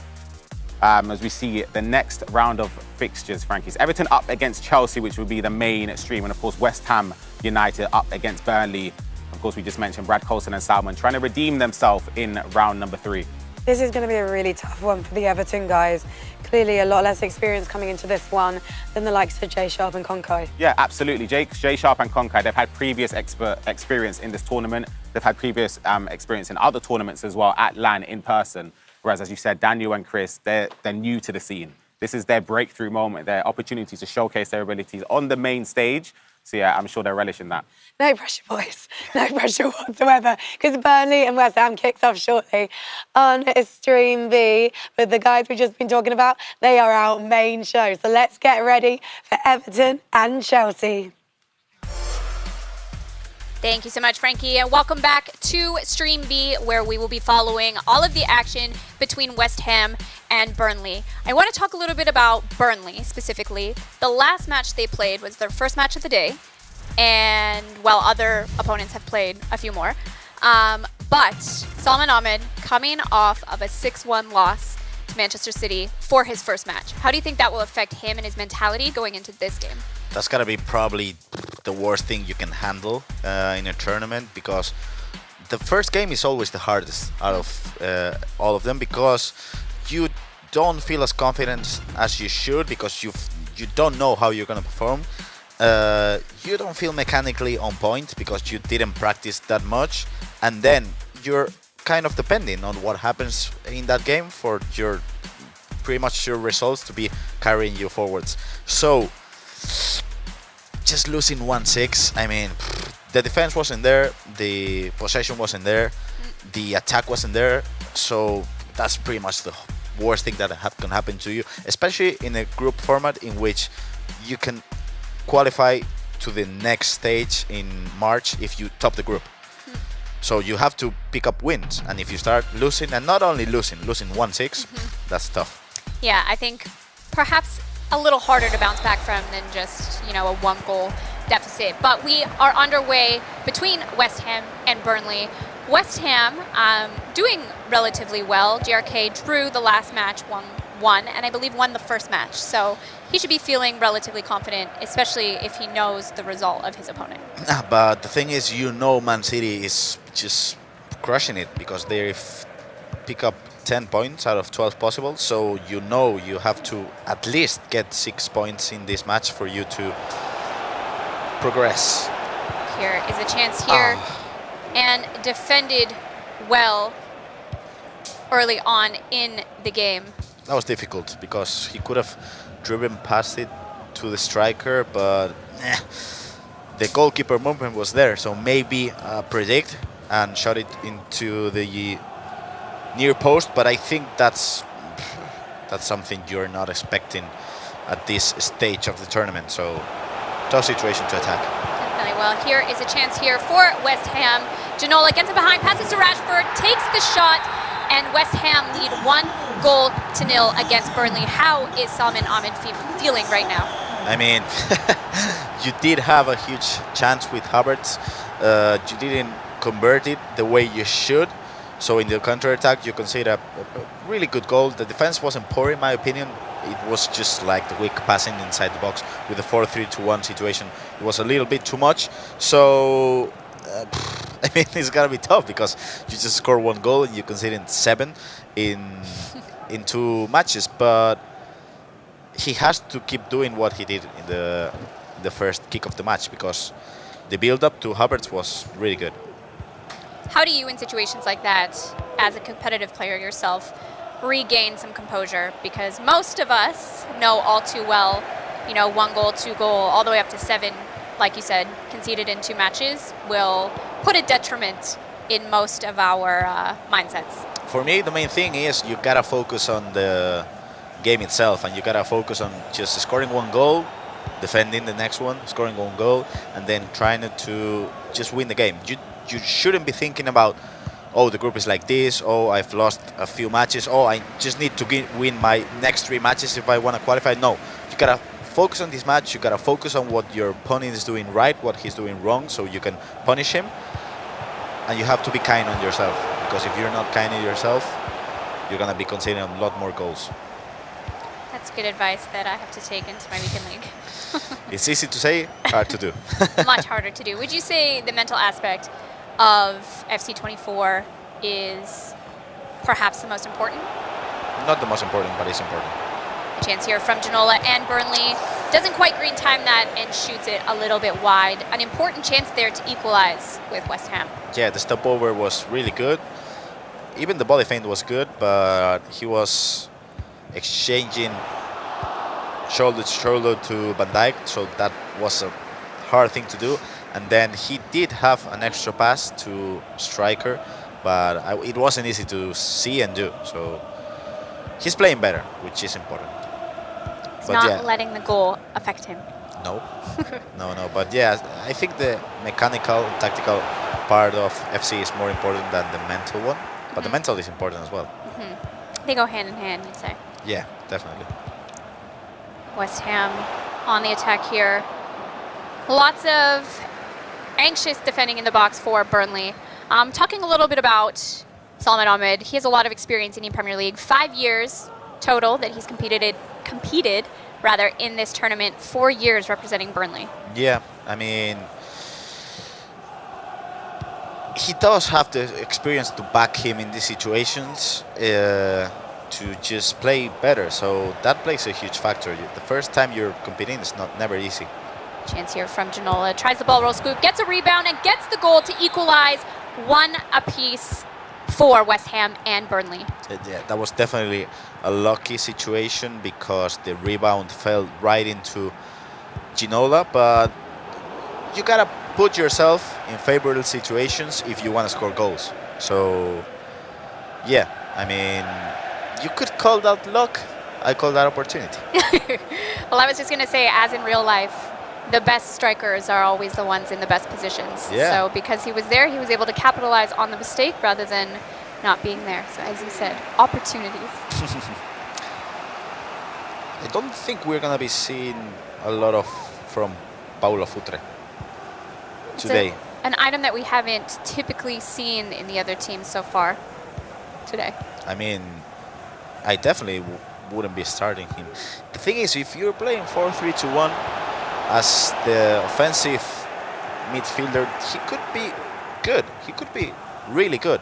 But I think Ginola, I don't know, Nkunku even, Henry, better options in my opinion. What is your go-to formation for FC24? 4-2-3-1. I just love the way it defends, the way you create chances, the way you build up. I don't know. It's just football, I guess. Possible cross. Maintaining some of that possession, looking for the open pass. Do you also recommend 4-2-3-1? I am playing currently 4-3-2-1 and 4-4-2. I've had more success with 4-4-2 because I am a poor defender, let's say. So I get hit on counters a lot with 4-3-2-1. So 4-4-2 recently has been perhaps more successful, if you want to count it as success. Yeah, I mean, if you have fun at the game, that's success. That's what matters. I have lots of fun. Speaking of fun, a chance here from David Ginola from Marcus Rashford, but is defended well out for a corner from West Ham. Last corner. Ah, no. Doesn't quite capitalize in that position. We could have seen last pass. We could have seen a Trivela. Yeah, maybe a Trivela. I mean, a Trivela there, I think it's a good angle. And you know how important it is in FC to work the angles. And I do think maybe a ball roll, maybe a threaten the driven pass into a striker for you to just Trivela into the second post. But yeah, I don't think we've seen much this first half, if I'm being honest. I think we should expect them to play a little bit better in the second half because I don't think we've seen enough at the moment. Definitely a little bit of a slow start, but 2 goals between the two teams. I think, honestly, Salman Ahmed might be happy to be all square at this point and not have conceded more given his last match. I agree. He has to be anxious to get that first win. But after that first match and after that first goal conceded, pretty much in the first kick of the game, I think he should be happy, yeah. Well, he's got a chance here on the attack. Gets in the box. We've seen a lot of those byline cutbacks. Very common in FC24. Yeah, especially in champs and in competitive FC, so. Got a chance here on the corner. Will we see a capitalization on this? Maybe? Maybe? No. No. No. Maybe? No. But maybe, no. No. But yeah, what's your preferred playstyle at the moment? If you had to just pick one. The thing is, the one that honestly, genuinely, the one that I utilize most is whipped cross. Okay. Just because as a very, very average player, I find that's debatably, well, for me and the way that I build up is the easiest to create chances into the box. Speaking of chances, a shot there from Marcus Rashford. I thought that was going in, but it just wide. I thought so as well. I mean, I'll let you finish. So. In terms of attacking playstyles, I would say, like if I was able to utilize Trivela and Finesse more, then they would probably be my favorite. But probably like technical, what's the one with the magnet? I don't know. That one.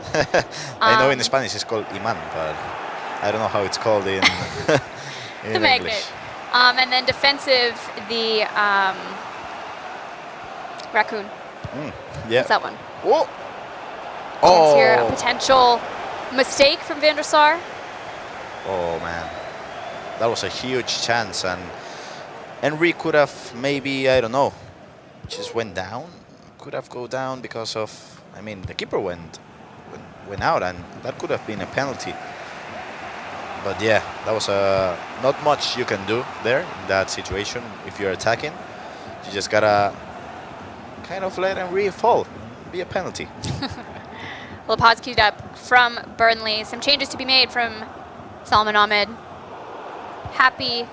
Likely happy to be all square at 1-1.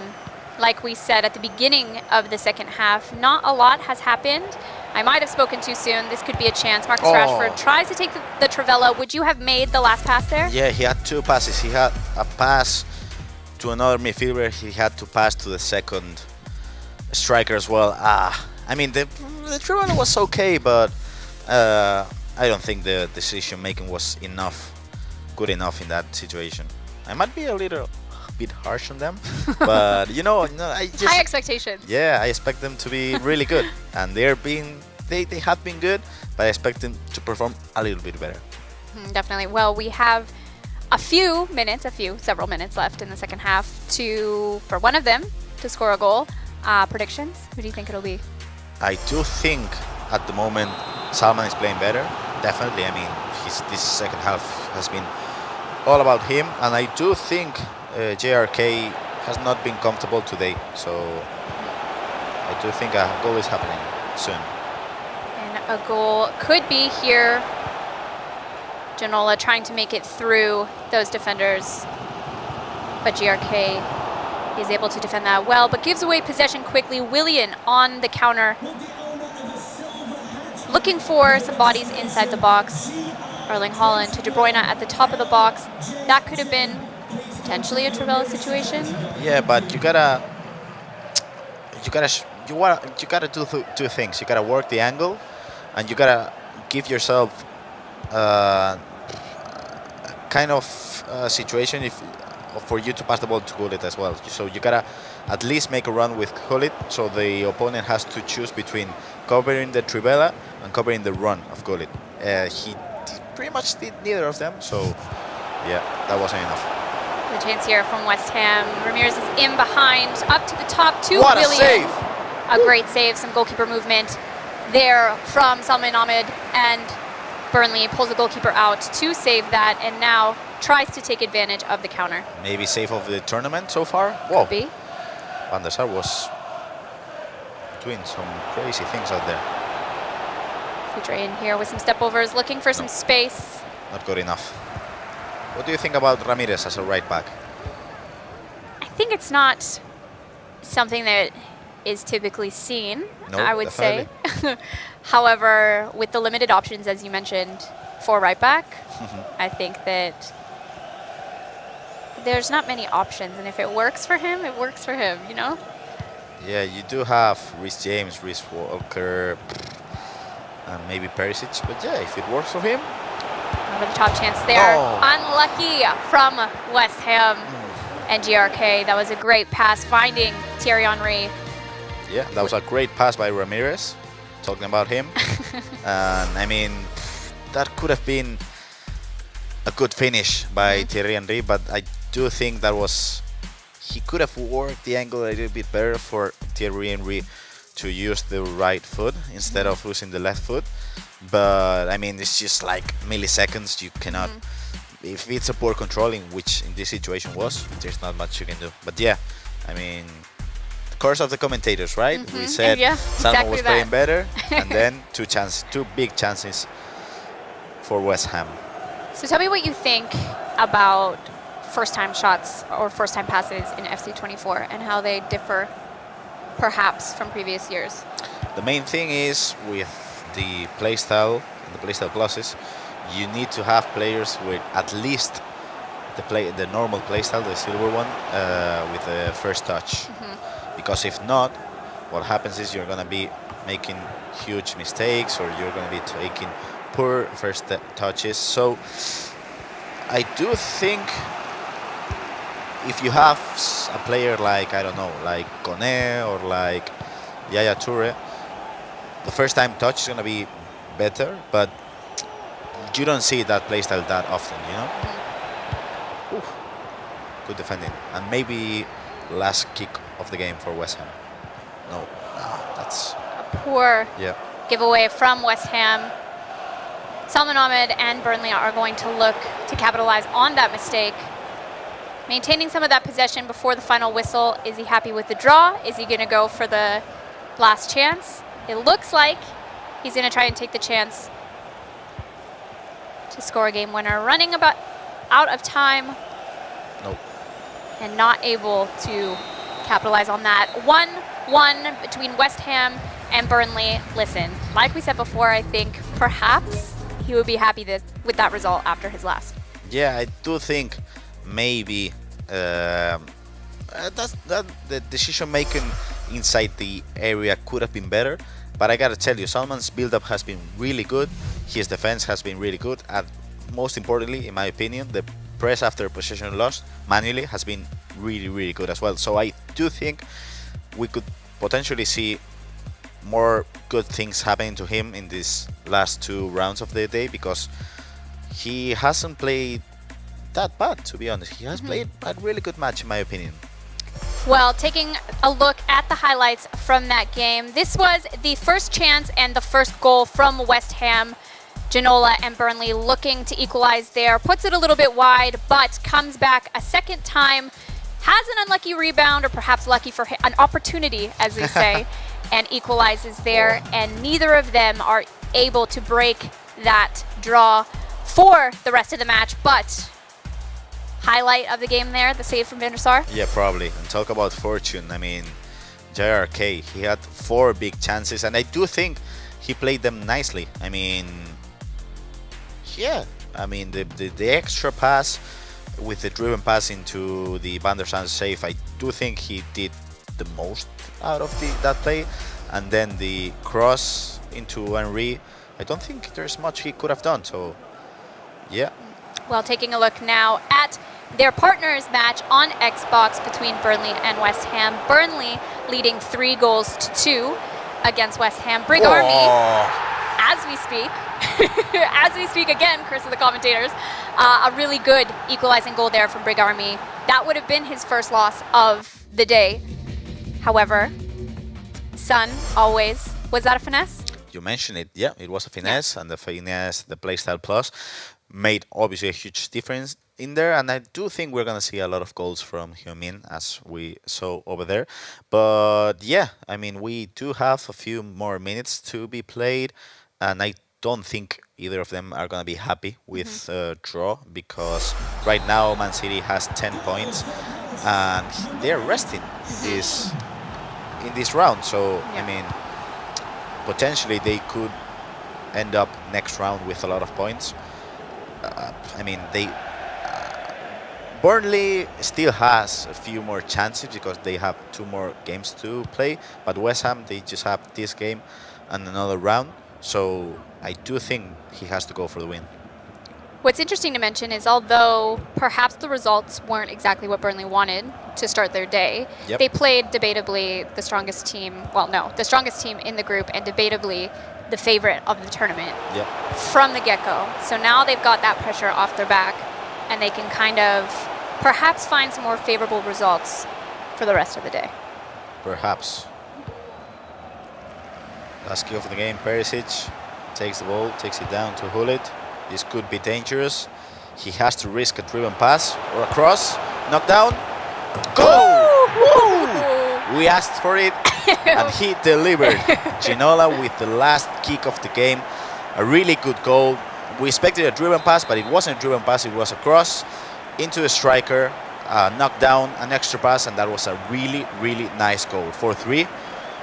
We asked for it. He delivered. He did. Brig Army will be very happy with that result, I'm sure, with no additional time to play. Would you have made that extra pass there? Probably, because I love extra passes. What I wouldn't have done was that cross. That was something else, yeah. Do you think that was fortunate? No, that wasn't fortunate. That was a skill. I mean, there is a difference about just randomly crossing, and then there is something else about creating a run, working the angle. There's a huge difference. So what I do versus what you do, right? No. I don't do that. I just pass it tiki-taka style. All right, you guys. Well, thank you for hanging out with Grav and I for that round of Stream B. We will have some more ePremier League action after this short break.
Hello and welcome back to the ePremier League finals.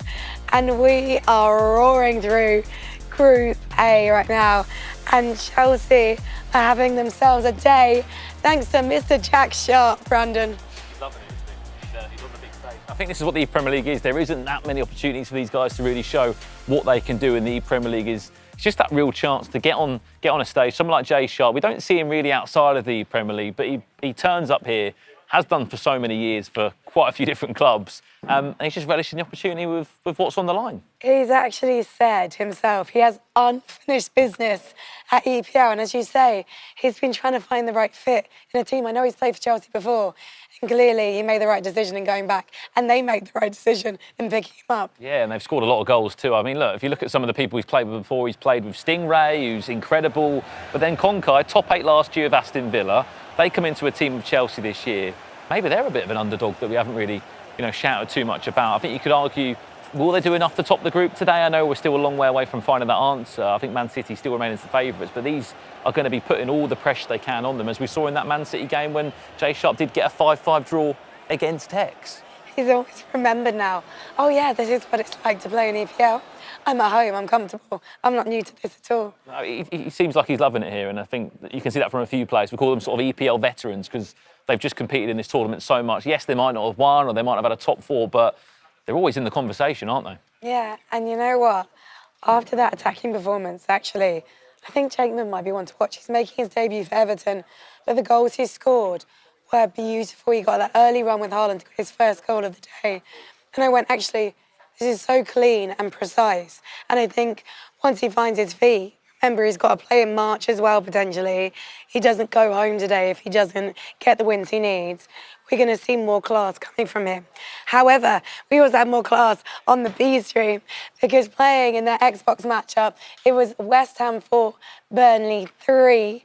And we also had our PlayStation matchup as well. But we've got to talk about the Xbox One because, oh my goodness, Brig Army, what a comeback, Brandon. Unbelievable. First time in the ePremier League finals. It was 3-0 down. We heard a roar. That wasn't for that goal. It was for this goal here. 90+1 on the clock. As we said, speak about coming up with a big performance. 3-0 down in a 6-minute half matchup of FC 24. And this was the moment. Hullet plays the one more. It was the extra pass that no one saw. Brig Army did. 4-3 win. We heard the emotion. Huge 3 points. I'm slightly obsessed with Brig Army. I know that's a bit weird to say. I hope Brig Army can't hear me saying that. I've just realised, yes, he can, because he's told our researcher Ben that he doesn't do skill moves. He's just pass and move. That's his skill move. Headers and volleys. Yeah, headers and volleys. That is his thing. And I can't wait to hear from him in a moment because he's going to be going up against Tex very soon. And Tex knows every skill move in the book. So it's definitely going to be a challenging one, but it's going to be thoroughly entertaining. So let's hear what he has to say to Kyle Walker. Cheers, Frankie. First off, I mean, great matchup, but Frankie's obsessed with you. You did hear that, didn't you? Because we're a few metres away. I mean, you're winning over the crowd, you're winning over the broadcast team, especially winning that game. How are you feeling? In the game, before I started the comeback, I was fuming. I was playing terrible, passing. I was creating absolutely nothing. But you get that one goal, and it's constant pressure. And then Brad was trying to play around the back, and then just pressure, and I got the 2, 3, 4 magically. I don't know how. I really don't know how. So you were 3-0 down in the 70th minute, and here you are, 90+1. You're scoring the winner. What does that earn you? Well, a matchup with Tex. That was always going to happen, but surely now you're coming into this one feeling slightly more confident. Yeah, obviously we all know what Tex can do, but it's, at the end of the day, it's a free hit. I can go out there and show what I know I can walk away with 3 points and put pressure back on Man City. Oh, fighting talk right here, especially when his opponent is 1.5 meters away, listening, not looking at us. He's not bothered at all. He's not stressed. He's not unfocused or unfazed. Coming into the ePremier League finals, your first one. I mean, you said it's a free hit playing against Tex. Are you just enjoying this moment being here? Yeah, I've never played at LAN before. It's a different experience for me, but this is the start of something new for me, and I'm ready. Oh, I'm ready. Well, I'll let you get sorted and settled and get into game face and get focused right here. A huge matchup. Some fighting talk as well from Brig. It's West Ham taking on Manchester City, the EPL finals group stages. This Group A fixture is absolutely massive, and we get to watch it right here. Can't wait for this one. That's why the Brig Army is one to watch. Can't wait to see the banter develop over the weekend. Now, on the main show, we are going to be featuring West Ham versus Man City. But do remember, you can head to our B stream to see Burnley versus Everton. Thank you very much, Frankie. Yes, B Stream is live here, and more importantly, there's a lot on this one because I know there is a group stage to play and only one team will qualify directly into the top 8. But these two are bottom of that table at the moment. Obviously, Everton have got 3 points. Burnley have only played 1 game, but they've conceded 10. This is a big chance for both teams to either get away from the other one or to bring it a little bit more closer. Yeah, both of them, as you said, haven't started really well. I think Burnley obviously missing out round 1. They came into round 2 very cold against arguably the favourites in the whole tournament in Man City, and we saw the results. It was a dominant ending for Man City, 6 points. And then just the round before, we saw Brig Army having the interview with Kyle Walker. Conceding last minute will be devastating for Brad Colston. Absolutely, but look, Brad Colston's put on a bit of a display. Really tough game against Tex. We'll be feeling disappointed for that. There was some sort of interesting new corner that Tex is either showing us or maybe just terrible goalkeeping. One of the two there. As we said, if you have just tuned in, this is the big stream for the ePremier League. I mean, this is different this year, Ryan, because there's, I guess, you can argue a bit of time just to sort of flesh out how you want to play, get used to this game, get used to playing on that stage. There's a lot of nerves yesterday, and we're speaking to a lot of the players on media day. Although the top spot is what you want, everyone still qualifies for the finals. Yeah, absolutely. As you said, I wouldn't say coming into this tournament it's so difficult because, as you said, you're not going to be eliminated. Even if you come rock bottom in this group, you're still in the tournament. You progress to the next stage, but you have to go the long route. Finishing top of the group is an incredibly tough ask, especially in a group with Man City. So some of them, if they're new, it's more so, as you said, gaining that experience, feeling more comfortable at LAN, and then taking it forward from there. I mean, Everton's a great example of that. 2 players playing their first ePremier League. I mean, you've been lucky enough to play in this one a few times. These guys must be feeling a little bit nervous. I know some of them are taking days off work. It's lucky it's fallen on a weekend, so they can have the days off work. But yeah, I think in his interview piece, he said, look, if I could win this tournament, it would allow me to make this more than a hobby. Exactly. As you said, it's sort of a tournament where people can propel into greatness. Sometimes it's some players' first events. We saw Goalpoacher in previous years winning the ePremier League, partnered up with Dami years ago. So that feels like from then on, he's propelled himself, as we said. It's sort of been a spiral of succession where he's performed at previous or more events, afterwards. So again, for some of these players, their first rodeos could lead to a lot more than that. As we kick off, Burnley Xbox up against Everton Xbox. It's going to be Salman Ahmed up against Daniel Zanieri. Salman has been, for his standards anyway, below par. I know he hasn't been at many events beforehand, but I've played him online myself. He's a tricky player to come up against. Skillful. He likes skill cancellations, player locks. He backs himself using the 4-4-2 as well. However, it's been a rough start from him.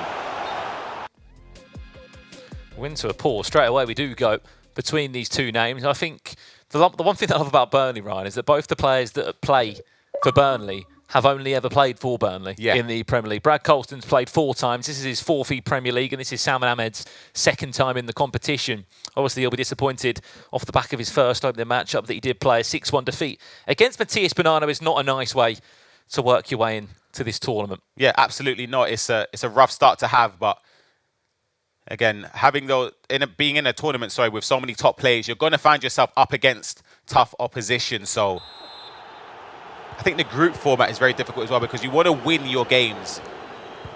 It goes without saying, but sometimes getting a point on the board, it seems as if it's a good thing because you're stopping somebody else gaining an advantage over you. However, some teams can put away, as we see with Man City, a great switch of play there. Driven across there. Looking to build. Our Everton, 3 points on the board so far.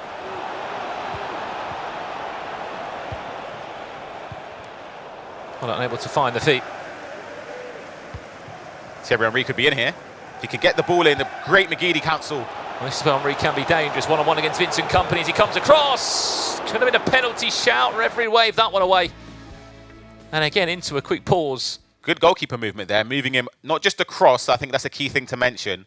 Moving the goalkeeper backwards towards the line is very, very important as well. And he's done that and given a tougher task, a tougher angle to find the back of the net. Just to close the angle down, wasn't it? Just to do enough to get in the way.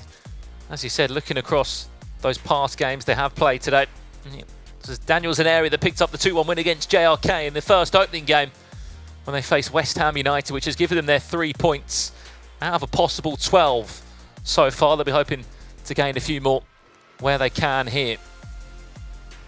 Of course, keep in mind, this is the B stream. There is an A stream as well where West Ham take on Manchester City over there. Tex in action.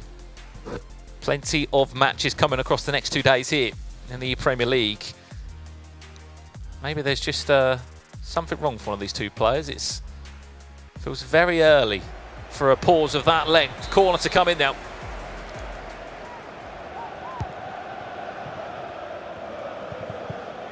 Here's Nkunku. I'm surprised may have got a start in this game. Ginola could be there. It will be. Mohamed Salah at Burnley will get the party started. That seems like it was worked on. Brandon's driven straight to the edge, played in to David Ginola, shot across goal. Fortunate to fall back to Mo Salah, but he's made the most of it. There was an open goal there for him to finish it. Maybe could have got a block there on the line, maybe, for Daniel Zanieri, but it ended up finding the back of the net. Huge switch of play. We'll find the feet of the German Kai Havertz. Comes in as a left back to these teams. Bernardo Silva to play for Rodri. He's not going to be the person to take the shot. Rashford might be though instead. Great feet. Still off the post. It deserved a goal. Still on. This is alive. But brilliant build up there. Fantastic piece of trickery. Ryan was very unlucky not to find the finish. Absolutely. He done well with Rashford in the box. I thought it was almost going to find the back of the net. And of course, off the inside of the post. So very unlucky from Daniel. It's going to be Kai Havertz trying to muscle his way through this Reece James item. He's got the jockey plus play style. Very, very effective in those situations. Feels like the left back's the question mark in these teams, isn't it? Yeah. Again, Kai Havertz is incredible item. He's headed on. Hello. On a play, Mohamed Salah. We'll happily take that one. As Everton bring this game back all square just like that. But as we were saying, I get what you're saying. You've got Marcus Beasley in there as well, the hero, which has featured a couple of times. But just seems that left-back spot, you've got Hullet, you've got Cantona, you've got Ginolas. There has to be a place where you can maybe have a question mark over it. For me, it just feels like the fullbacks. Yeah, absolutely, as you said. For me, I feel like the left-back should be a certainty for me. I'm going to be honest. I feel as if there should be more questions with the right-back, potentially a Kyle Walker item you could use. Some players, I saw Matthias, I believe, was using Perisic. He might have changed that out now, just for the aerial dominance defensively to prevent the back post crosses. You've got, of course, Reece James, who we're seeing used right now as well. I think left-back, for me, if I was playing, I'd be using Kai Havertz for sure. It's just not winning the header against Haaland, though, is he? Yeah, no one is. That's the thing. Nobody is. We've seen it a couple of times, haven't we, with text, especially from a few corners here at the ePremier League. The scoreline in this one, as we said, we are all square. There was a small technical pause in the game. We'll get it back underway as soon as we can. Alongside that, we'll keep you up to date with all of the other games. Remember, there are a match on the Xbox and a match on the PlayStation here at the ePremier League. A maximum of 6 points is what you can get per round. We'll check into the PlayStation leg where we can now to give you the update on this match. It's 2-1 over here. Now, it is Salman Ahmed that finds himself 2-1 down so far. It is Daniel Zineri, Ryan, the only player that has picked up points for Everton so far. Looking to do the same again here. Yeah, I played him myself, actually, in an ePremier League qualifier years ago. He's a top Daniel player. Zineri? Yeah, played him before. Signed up before. Of course, I won the game, but he was a tough player to play against. He has been playing in this competition for quite a few years. He's been waiting for that break in terms of making it to the final showdown. This could be a nice build-up. Rashford looks for the one more into Ginola.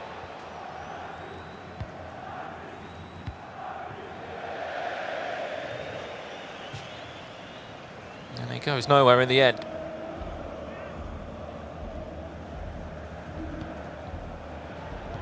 Walker. Back to Rashford. Last chance of the half. It is Kyle Walker, you mentioned, can cause problems. Expect the fullbacks to get involved, but also expect them to be out of position now. If that was a chance that the referee did play on for a bit longer, David Ginola was in acres of space. Yeah, I feel as if Daniel, if he had maybe a minute longer, that ball over the top would have been sent in, and in behind it could have led to another chance. But he's done really well. We haven't seen too much of it, but to be leading into half-time, having that advantage going into the break is very, very important. Yeah, we're going to jump back over to the Xbox game as soon as it is ready between the two players. As we said, there was a small technical pause in it. We'll give you the lowdown as soon as we can. Remember, these two currently equally 4th and 5th in their group table. If you finish number 1 today, Ryan, you just save yourself so much stress, don't you? Yeah, as we said, you finish number 1, you bypass the remainder, or the next stage of the tournament, we should say. You go directly into the quarterfinals. The remaining 4 battle it out for those next 4 spots. So, as you said, you want to avoid that, get the job done early. The pressure's off until the final stage, where the knockout stage is progression. Cheeky 5K as well. Yeah, exactly. The prize money, of course, is a key thing the players will be having their eyes on. And, of course, the eChampions League qualification spots as well as a potential spot at the World Finals if you are victorious in the whole of the ePremier League. We are back on the PlayStation side here. Still a small pause at the moment on the Xbox game. So I'll bring you this one instead. Daniel Zineri looking to find another win. It's a good player look there from him to find the space down the byline. Didn't work his way inside the great ball roll as well. Rio Ferdinand gets a shout along the back line here, Ryan. He does partner alongside Virgil van Dijk, of course, but no Varane by the looks of it. But on the other side, Vincent Kompany comes in. Yeah, I feel as if, again, that one centre-back spot that's up for grabs, because the other one is cemented by Van Dijk. There is no debate here. Saw the pass there, didn't manage to find the feet of the attacker. Given away there from Daniel, and it's going to be Salman Ahmed trying to find some space. Still Ginola.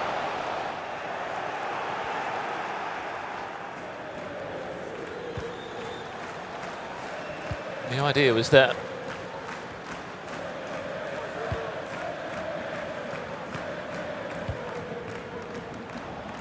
4 against 3 here. Great triggering of the runs there from Daniel Zanieri. Can he find space in the Haaland's box? in there, isn't it? Just lurking at the back post is Erling Haaland. Still Haaland now. It's going to fall back to him so kindly. Everton looking for a third. They might just get it. They will. Somehow squeeze through the tiniest of margins. But it's that man again. I mean, Richard said Heung-min Son's going to be involved in a few goals. Erling Haaland, he won't be far behind him. That's the pace, that's the power you get from Haaland. Bundling his way through, slightly fortunate. But he chose the right shot option there in at the near post to find the back of the net. He's got a 2-goal advantage now, 30 minutes left to play. So Salman Ahmed's going to need to push forward just to try and give himself any likelihood to get back into it. He's trying already. There's the cutback. The extra pass, he looked for it. Maybe he could have gone directly in at goal. And so was the Burnley manager of Vincent Kompany. Defending for the side of Everton. Whipped in deep, finds Rio Ferdinand.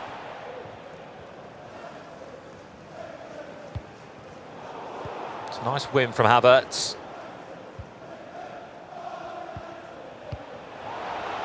Looking for goal number 4. David Ginola might just find it. How has he missed?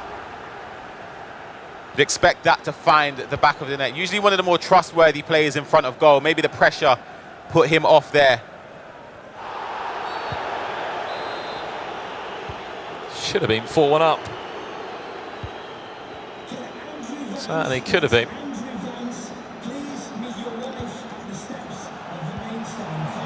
Ginola. There it is. Surely got to score. Has to score. Van der Sar did brilliant, but can't get into that area and not walk away without scoring. Absolutely. He's done well to pull him off the line there to close the angle for the shot. We'd expect that to find the back of the net. Those are the moments, the narrow margins, where if that finds the goal, it brings him straight back into the game. He's going to look for the pass there. He's driven it across.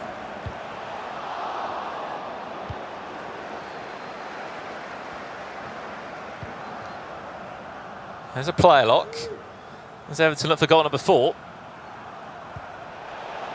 Is he onside? No, he's not. Possession changes hands.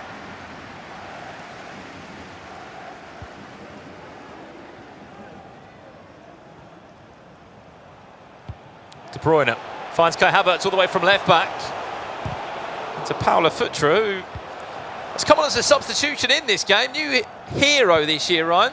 Yeah, the 5-star skill moves. He does have a 3-star weak foot, but I think the technical play style plus being able to dribble and be more nimble in and around the area with the controlled sprint is a key asset. We see the ball played down the line or attempted to, intercepted by Daniel Zanieri. He's triggered the run that you can see. He's trying to play it.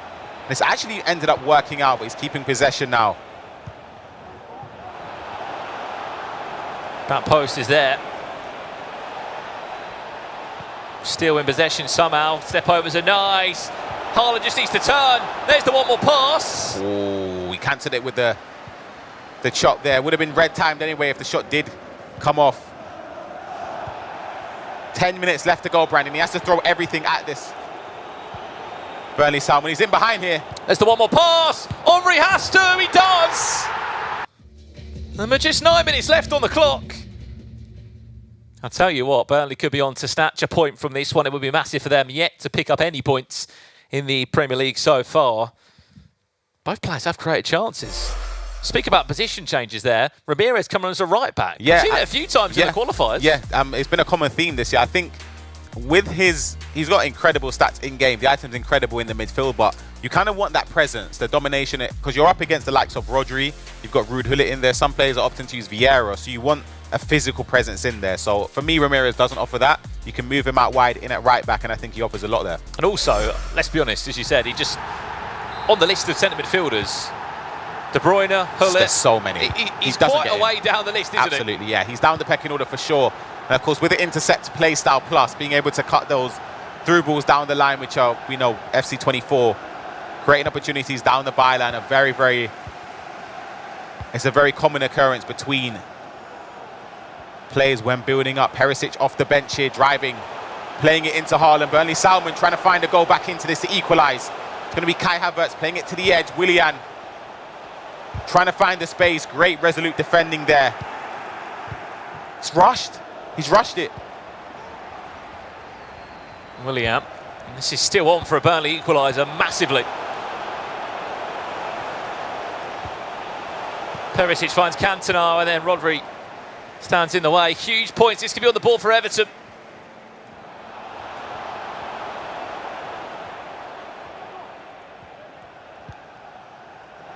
Just needs to hold on to it. 2 minutes plus additional time.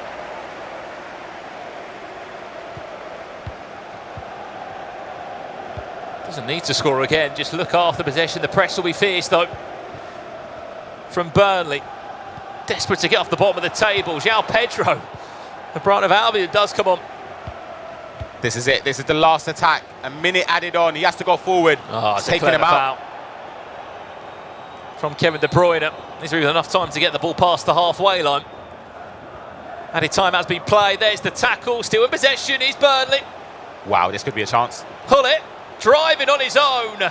Perisic to get that one clear, and it will be Everton that snatch 3 points. Over on the PlayStation, Salman Ahmed still on the hunt for his first win in the ePremier League.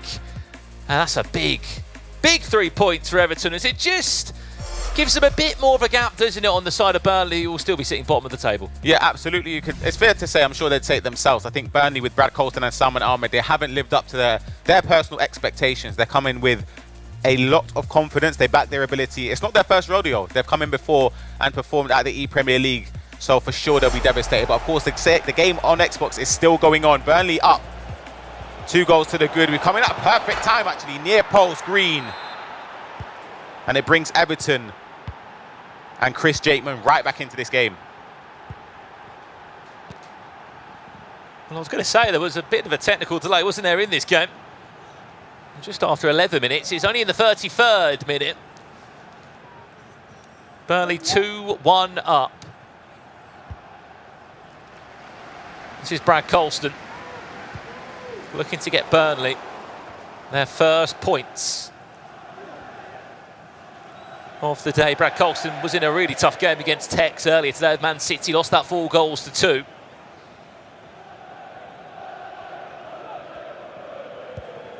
And if he doesn't win this or even take a point, it looks like it will be a long day for the Claret and Blue side.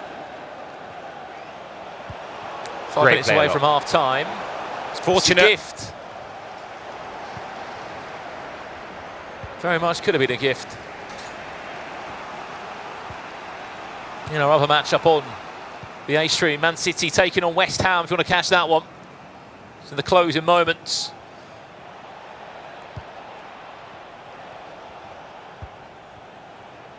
This one's also in the closing moments of the first half. Has that first goal given Everton confidence to find another one? Risky play back to the goalkeeper there. That could have been a mistake.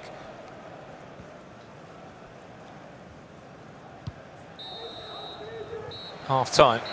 2-1 down. You have to feel a little bit for Chris Jakeman. It's his first time in the Premier League. Did come off the back of that 6-2 thumping, you could argue, against Jay Sharp, a player who was on fine form. And there's no break, is there? You're straight back into the next game. Yeah, sometimes I feel as if I've been in that position where the game has gone away from you. You're down by a 7 amount of goals. The deficit is too large to retrieve from. But sometimes that works in your favour. You can sort of, the game's gone. I wouldn't be demotivated in the sense that, yes, I've lost the game, but I haven't lost in the last minute. When you lose in the last minute, that is so gut-wrenching. So coming off of a 6-2 loss, sometimes you can just reset going into the next game and just think there's nothing to lose. You just have to perform.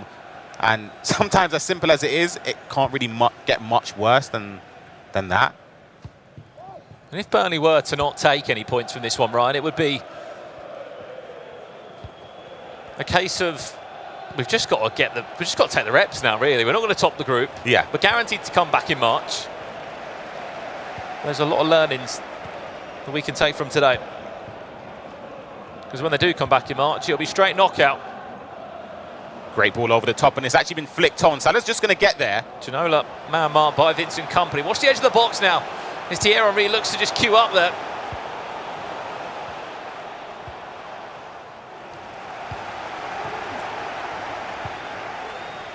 Big switch of play finds Carl Walker. Another big switch of play goes all the way back. Huge header, there's the flick on. Does he need a flick on? Wow. He didn't.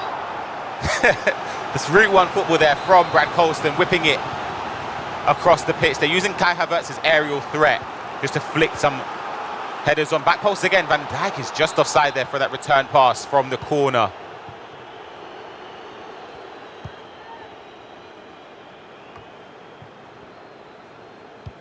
Bernardo Silva.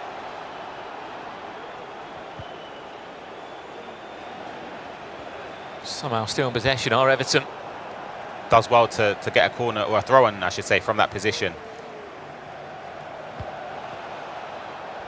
Great feet from the French hero. Oh, that's clever. Into Ginola. Does he want one more pass? He looked for it, saved onto the woodwork. That was unbelievable build-up there. Unbelievable from Chris Jakeman. He's still got the corner now. Bernardo Silva off the bench. Back post Rashford. It's a little bit of space here, but not enough to find the shot at goal. And he has to recycle possession here, Brandon. Could have triggered run from Company. Some of the creativity has been unbelievable from Chris Jakeman in the final third. You never see a pro normally flick it up and tee it over. As you saw there with David Ginola. Great feet.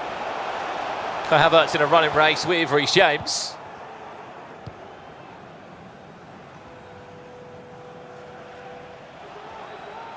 This is the issue, moving your fullback. When they have to come back into position, they tend to struggle with stamina. Kai Havertz was out of position there. Rashford building up here. Bernardo back to Rodri. This is nice. Rashford still looking for the extra goal. It reverse elastico when it needed. I'm not sure if it was.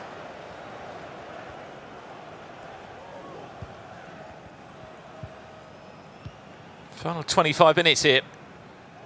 After this game concludes, we only have one more round of Group A to conclude, then we'll know which team will be taking the fast track through to the quarter-final stages of this tournament. Look at Mohamed Salah's pace there left. Reece James for days. One more pass. There it is. Finish it. Surely. Easy as you like. And Burnley will look to find their first points of the day. And Brad Colston will be very much grateful for that, Ryan, especially when you look at the games he's had. He lost against Tex, 4-2. He was 3-1 up against Brig Army, lost that 4-3. He's finally going to be able to pick up some points on the board. Yep, and that goal there with the extra pass and then choosing the right corner to shoot at with the goalkeeper movement from Chris. Sort of making his mind up, but yeah, it's going to be a tough battle now to get back into this game from Chris. He's down by 2 goals. There's about just under 20 minutes left to be played, but you'd expect with somebody's experience in a tournament like this, resorting to game management, just keeping possession, waiting for your opponent to drag players out of position, you'd expect Brad Colston to utilise that.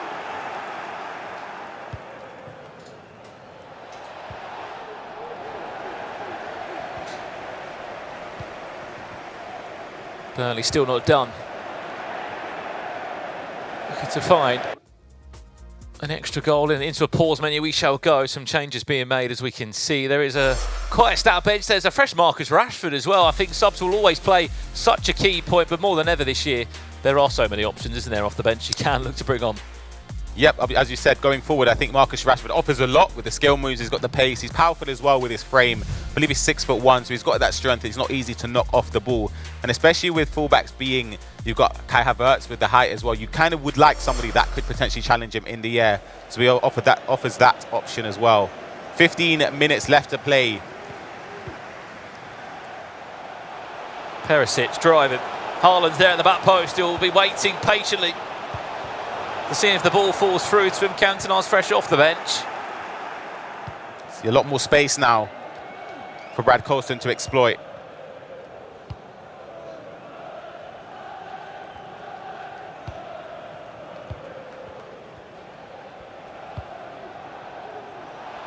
Kai Havertz, cut back.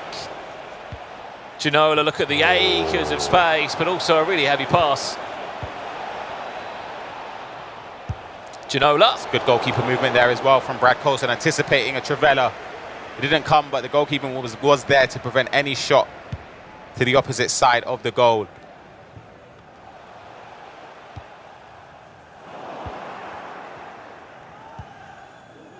Last 5 minutes here. Burnley looking for their first win of the day. Looks like they will get it. And they go straight into play against Chelsea in their last closing game. Everton will play Manchester City. Neither team will be able to top the group, as it looks like your former club, Manchester City, are running away with it, Ryan. Yeah, they've come in with a point to prove. Of course, with FC Pro this year, they haven't been up to their usual standard, but Matthias and Tex, dominant displays across the board today.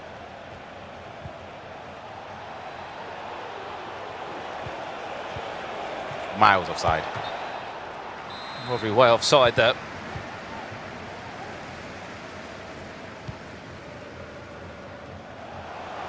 Unbelievable ball in behind there. Perisic in on goal here. Added time of 1 minute. But it looks as if Brad Colston, Mr. Burnley himself, will be able to find winning ways at the third time of asking. The referee will play the corner.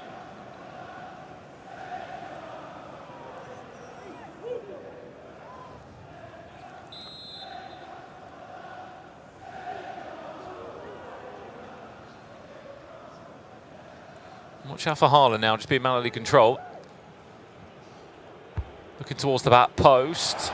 And that will do us there. Everton Burnley does conclude. It's point shared. As Everton pick up the win on the PlayStation, but on the Xbox, they weren't able to do that exactly.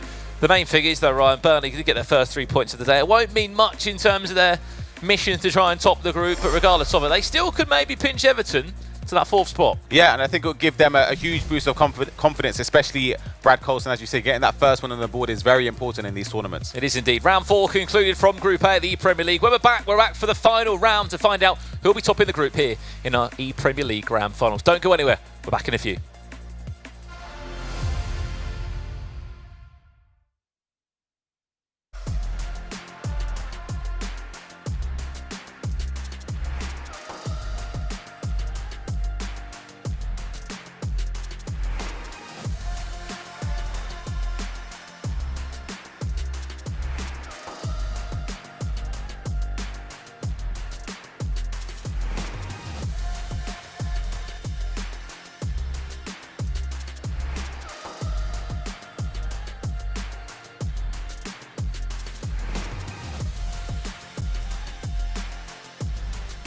Just played a massive game now, and he did win convincingly after being just 0-2 down. So I do think he's going to win this game probably because of the confidence. Well, we can see them just walking over and getting into position for that next game, though. I mean, looking at some of these goals right here and what Tex manages to do, he always finds just that bit of space, doesn't he? And that bit of magic every single time he comes onto the game. I mean, he has changed his gameplay all over the years because he did used to skill pretty much all the time. Now it's more about that tiki-taka, that driven passes, but it works for him because 5 goals, crazy. It was, and 6 for Matthias Bonanno in that game just there. So all 6 points for Manchester City against West Ham, Burnley against Everton, Brad 3-1 against Chris Jakeman, and then it was Salman losing once again. So 3 points shared between those two. This is how Group A currently looks. This is how the standings are. Manchester City at the very top, 16 points. They've won 5, only drawn 1 of those, goal difference of 15. And then looking at the bottom, Burnley 4 points, moving our way up, Everton 6, Chelsea 9. They're tied with West Ham. And I mean, that means it's all to play for coming into this one, because looking at the fixtures, Group A, round 5, Chelsea against Burnley and Manchester City against Everton. West Ham, Grav, they've played all of their games, but looking at this, there's still plenty to play for. And I'm sure for, well, Chelsea, Burnley, Everton, I mean, that Chelsea-Burnley game, that's huge, isn't it? Yeah, that Chelsea-Burnley game is something else, not only because of the importance of what they're playing, I mean, also the level of play between all of them, because for them, all of them have been amazing so far today. So I do expect a lot of goals and a lot of skills and a lot of magic. As that, I mean, I gotta tell you, you look beautiful today with that blue. So we expect same beautifulness in the game. Oh, Grav, you've always been my favourite. Thank you. I mean, looking at this last round of matches here in Group A, Manchester City, we looked at the table, 7 points ahead, which means no one can catch them. They're at the top. Coming into this game, I mean, did anyone ever question they were going to be able to do it? I mean, maybe if that first game, I mean, dropping a few points more, maybe it could have been a different situation. But we do think they were the favorites coming out of this tournament. So I'm just the level of greatness we've seen from Matti and Tex being put in these difficult situations. We just expect, I mean, I don't think they're going to be happy just topping the group. I think they want to smash it. Well, it's a huge match that's coming up. Manchester City at the top of Group A, but it's time for our final round of group fixtures. Stream A, you'll be able to see right here with us, Chelsea against Burnley, a huge matchup. On Stream B, it's Manchester City against Everton.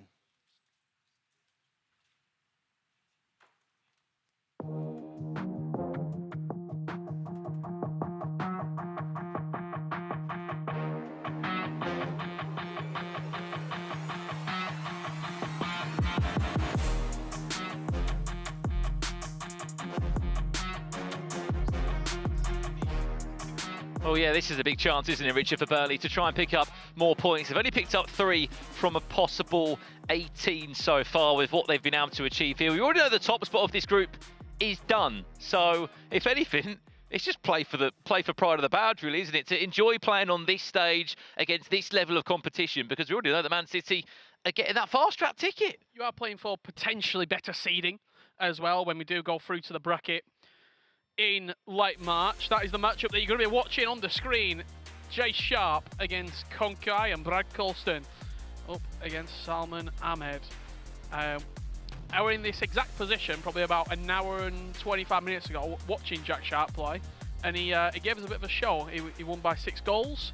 He was celebrating over to the commentary desk after every goal, and I'll be intrigued to see if he does something similar. We're also pretty close to the Man City booth as well, so if Tex and Bonanno fancy giving us a little bit, we will be more than happy to receive. I think for them it's a case of, look, we came in to achieve that top spot, we've been able to do it, fast track, as we said, into that top 8, 5k guaranteed. But massive expectation as well. Like, they expected to get top, everyone here expected more than likely them to be finished top, so the fact that they've done it with a game left to spare just goes to show maybe the people know something that they're talking about. Absolutely. I mean, Chelsea, though, we've got to speak about Chelsea. Obviously, as we know, if you're not aware of the format, we are playing today across Group A and Group B. Tomorrow we do Group C and Group D. Everyone does get to play in action. Then we're back again in March, where all 20 clubs do play again, but just the top 4 will get fast-tracked to that top 8. I think Chelsea look pretty good in terms of coming into that one. Expect them to get through what will be a difficult bracket. But as you said, you're playing for potentially who you're up against. If you come second, you'll be playing against one of the teams that come fifth, I imagine, across that round of 16 game. Who knows what that's going to be or who that's going to be, but still, there is a little added bonus to be played through as we jump into the games. Burnley, as we said, just desperate to try and get a couple more points on the board. Salman Ahmed yet to pick up his win on the PlayStation so far. Brad Colston's had a pretty tricky day in the office, played against Tex, that was a 4-2 defeat, was 3-0 up against Brig Army, lost that 4-3, and then just off stream on the B stream was able to pick up a convincing win. Yeah, I mean, if you look at also, I think Jack Sharp said it in his interview with Kyle as well, the level of competition on Xbox is extremely fierce. I mean, Sharp, Brig Army, Colston, Tex, Jakeman, you got 4 players there outside of Chris Jakeman who all play at a pretty high level, competitive FC, playing in qualifiers, playing in numerous different cups as well throughout the season. So it's a real tough selection of 5 on the Xbox. We are on board here with Konkai and Salman Ahmed. Chelsea looking to kick this one off in the perfect way. Rashford trying to turn on a bit of flair. I think you can't find more committed players to their club here in the ePremier League than Burnley. Ginola back to Rashford. Still Rashford now. What we're going to see is he looks to ease his way past. There's the Elasticos. There's Willian. What a goal. What a goal from Konkai. He was twisting, he was turning, he recycled the ball to the edge of the box and went again. He had a second bite at it. The Rashford Elastico, and then just turning back into Willian, smashes it into the near post. Chelsea flying just as Jay Sharp is as well. Thierry Henry into Ginola, gets a bounce on the way through, but he will not care. Chelsea currently looking for 6 points out of 6. Absolutely, one end as they mean to go on when they come back just over a month and a half's time in March. Crazy though from the Burnley players. We know that Burnley Sports are heavily involved and invested in this competitive team. Brad Colston's been with the team since 2019. Salman Ahmed joined just 1 year after that. Between them, there's 6 ePremier Leagues. That's what they have competed in. Oh, there it is. Surely Hullet! All square hit! He wants to leave the Premier League with at least a win or something to show for it. It was a real nice goal. He recycled the possession, offloaded it onto the extra pass, and then the real last decision was, do I shoot across goal, do I shoot near post? There wasn't a lot of goalkeeper movement, so he made his mind up pretty quickly to shoot at the near post. Ruud Gullit, don't always associate him in FC with scoring goals and being in that final third, making the key difference.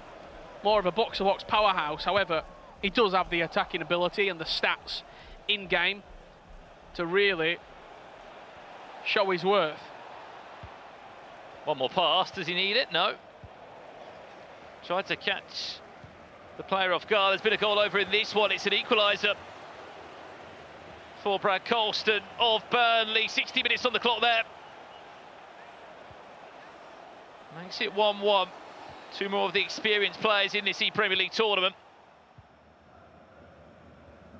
Nicely done there by Salman, only as far as the press of Salah. There's got to be a one more pass or not. Ginola didn't need it. And saved out for a corner. Into a pause menu we go. Keep in mind Manchester City are in action over on the B stream if you want to go and follow that one. As we jump back across to the Xbox game, it was Brad Colston that just equalised minutes before here. Looking to go 2 goals to 1 up. The extra pass just didn't really look on there. Ginola trying to move the ball from left to right. Henry will bring Jay Sharp out and also continue his run on that far hand side of the pitch. He's seen up by Kyle Walker, but you always fancy Henry.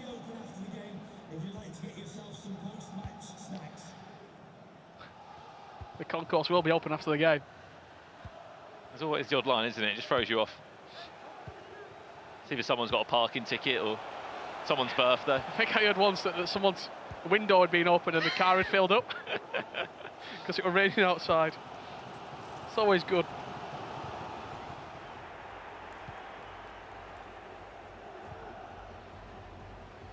So Sharp.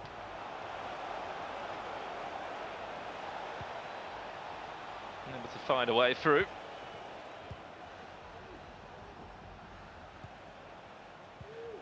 He has played for a handful of clubs in the Premier League, has Jay Sharp. You can't look past that duo who was involved in a few years back as well with Stingray. Yep. In hindsight, would have expected themselves to go a bit further than they did.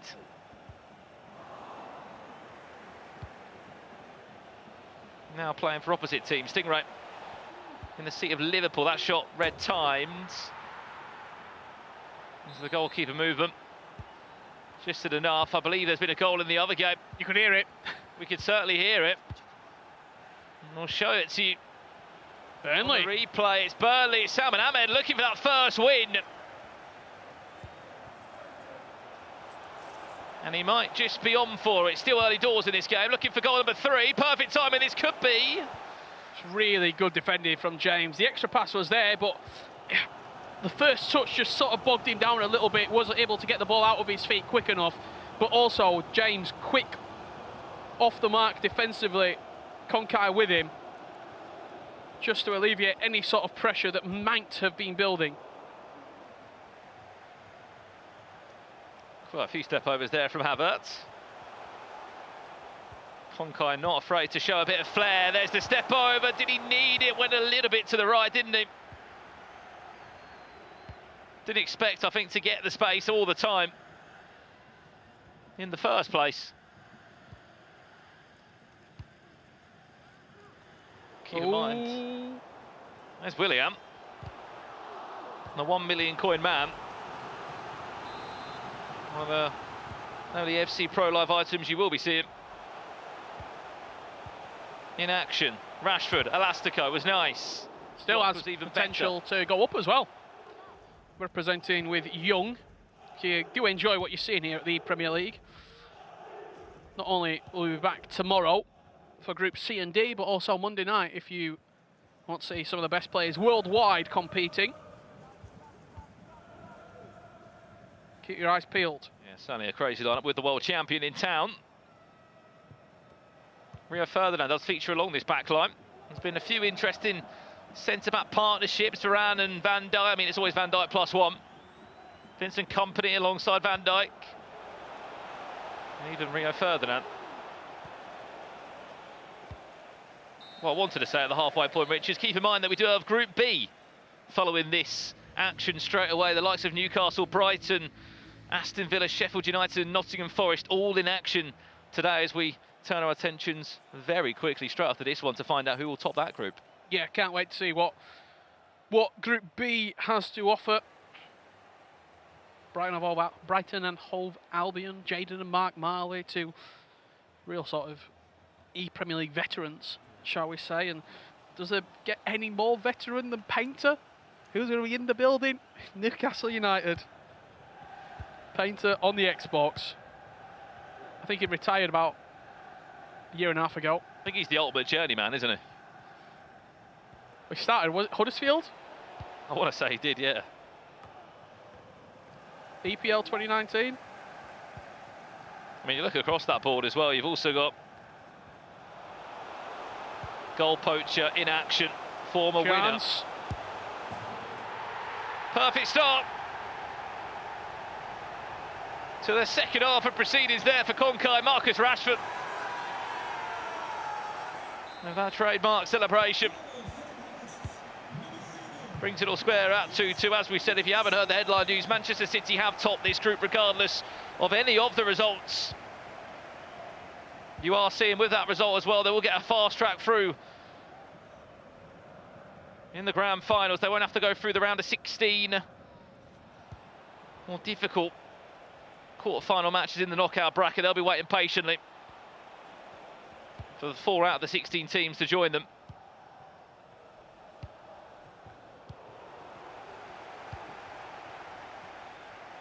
Ginola would have just been offside, just pulls his run back manually. In a running race with Kai Havertz, who a few times today just hasn't been able to get near. There's the Trivela. Yeah, I've not been sold at all by Kai Havertz, it's got to be said. Trent's still alive. Extra passes that we aren't seeing. Just with the German at left back, I don't know what it is, just maybe looks out of place sometimes. He's not strong enough in the tackle, he's getting shoved off it quite a bit. I don't think he's quick enough to really catch up with the pace that some of those wingers have in a Willian or Rashford, Salah, etc. And then you're looking at his defensive stats. Is he good enough going forward to sort of combat what you're losing defensively? I'm not sure.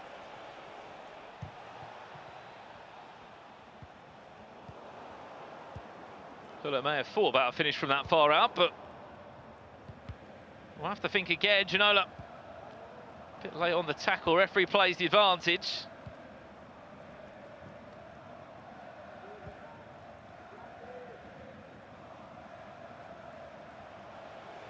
Xbox game still underway at the same time.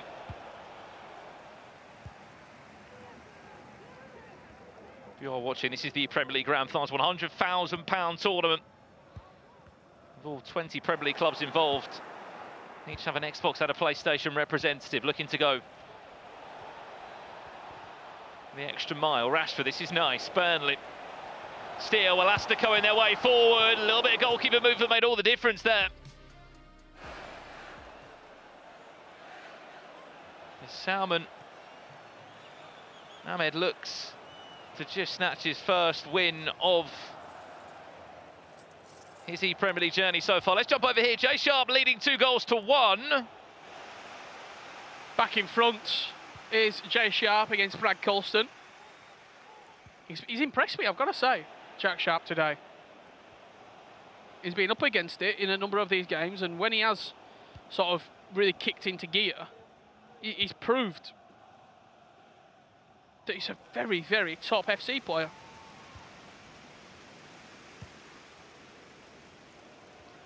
Actually played pro clubs a little bit with Jack Sharp. Don't say anything, I'm going to guess the position. Okay. Where does he play?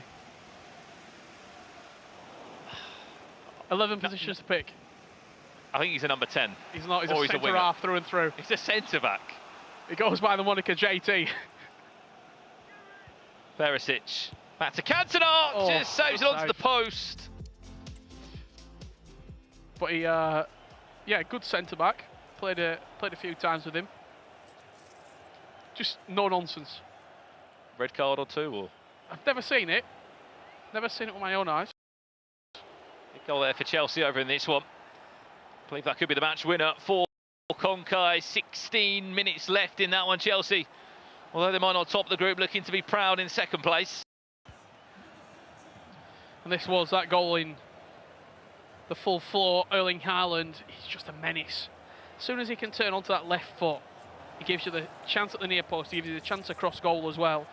He's just really, really hard to deal with. And I think when you look at his aerial ability, I'm actually surprised we've not seen more people maybe playing a bit further out wide to try and exploit that back post.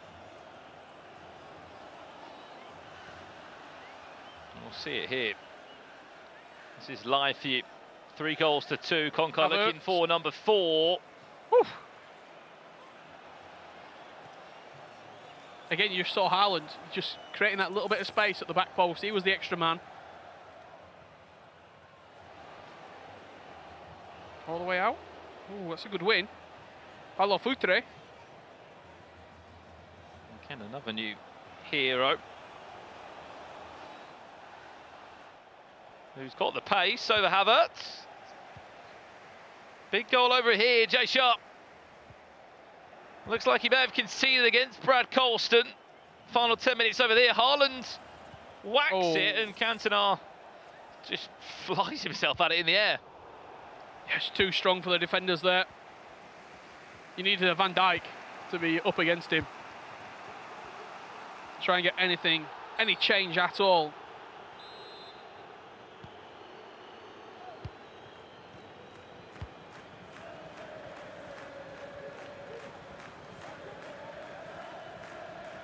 Burnley on the hunt for an equaliser. They might just have find their luck now. Haaland. Match well again by Schmeichel.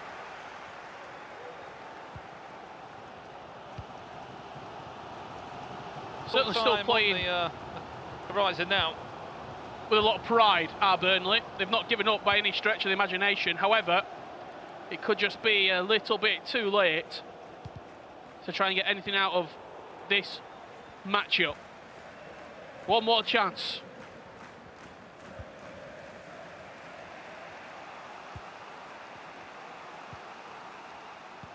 Well, by the looks of it, looks like it might be. Only 4 points from 24. Chance. Unless. There you go. Salman Ahmed, it might be the last kick of the game, but will walk away. One of his first points on the board over on his console, the PlayStation. And as that one wraps up, let's see the closing stage if we can over on the Xbox. I think it's just gone full time. Which just squeezes into full time as well. Correct if I'm wrong. I believe we could be looking at a draw on both sides of the pitch there between the two players. Looks like it'll be even Stevens between Burnley and Chelsea. Manchester City, as we have topped the group, they finished their matches on the B stream against Everton. We'll give you the lowdown as soon as we can from the host desk of the scorelines there. But that is Group A done and dusted, Richard Buckley. Manchester City came in as strong favourites and they have lived up to their expectation. They conquered the group stages, have Manchester City. It was expected. It was what sort of the script, shall we say, was written. Two players, sort of a super team that's been assembled. The king of South America, one of, if not the best player to ever play in Tex in Europe. You put them together, what you're expecting, results. Outside of the Premier League, maybe those results haven't come. Inside the Premier League, dominance is what was shown. It was about 30 seconds, I'd say, in the first leg of games. I think Tex was 2-0 down, Banana was a goal down. I was thinking, oh, maybe hold the phone. Could be in it, and then next thing you know, turned around. They're both winning ways. Tex has been down 2 or 3 goals today in different moments, and still has come back and been so impressive. But that's it from the commentary booth here from A and B. Still more action to come today, Carl. But that's Group A done and dusted. Brandon, Richard, thank you so much. Yeah, all 5 games in Group A done and dusted, but don't go anywhere. We're going to pick through it all, dissect it, and have a look at the final standings in Group A. Manchester City, they are at the top of it. They secure that spot, which they wanted to do at the beginning of the day, and we'll be going through all of that action after this break.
Welcome back to the ePremier League 2024, the finals group stages. We've had Group A's action throughout the day so far, and what a day it's been. There's been highs, there's been lows, there's been late-minute drama, and plenty of goals as well. Manchester City top the table of Group A. Chelsea made a late push, but unfortunately, they weren't able to pull it back.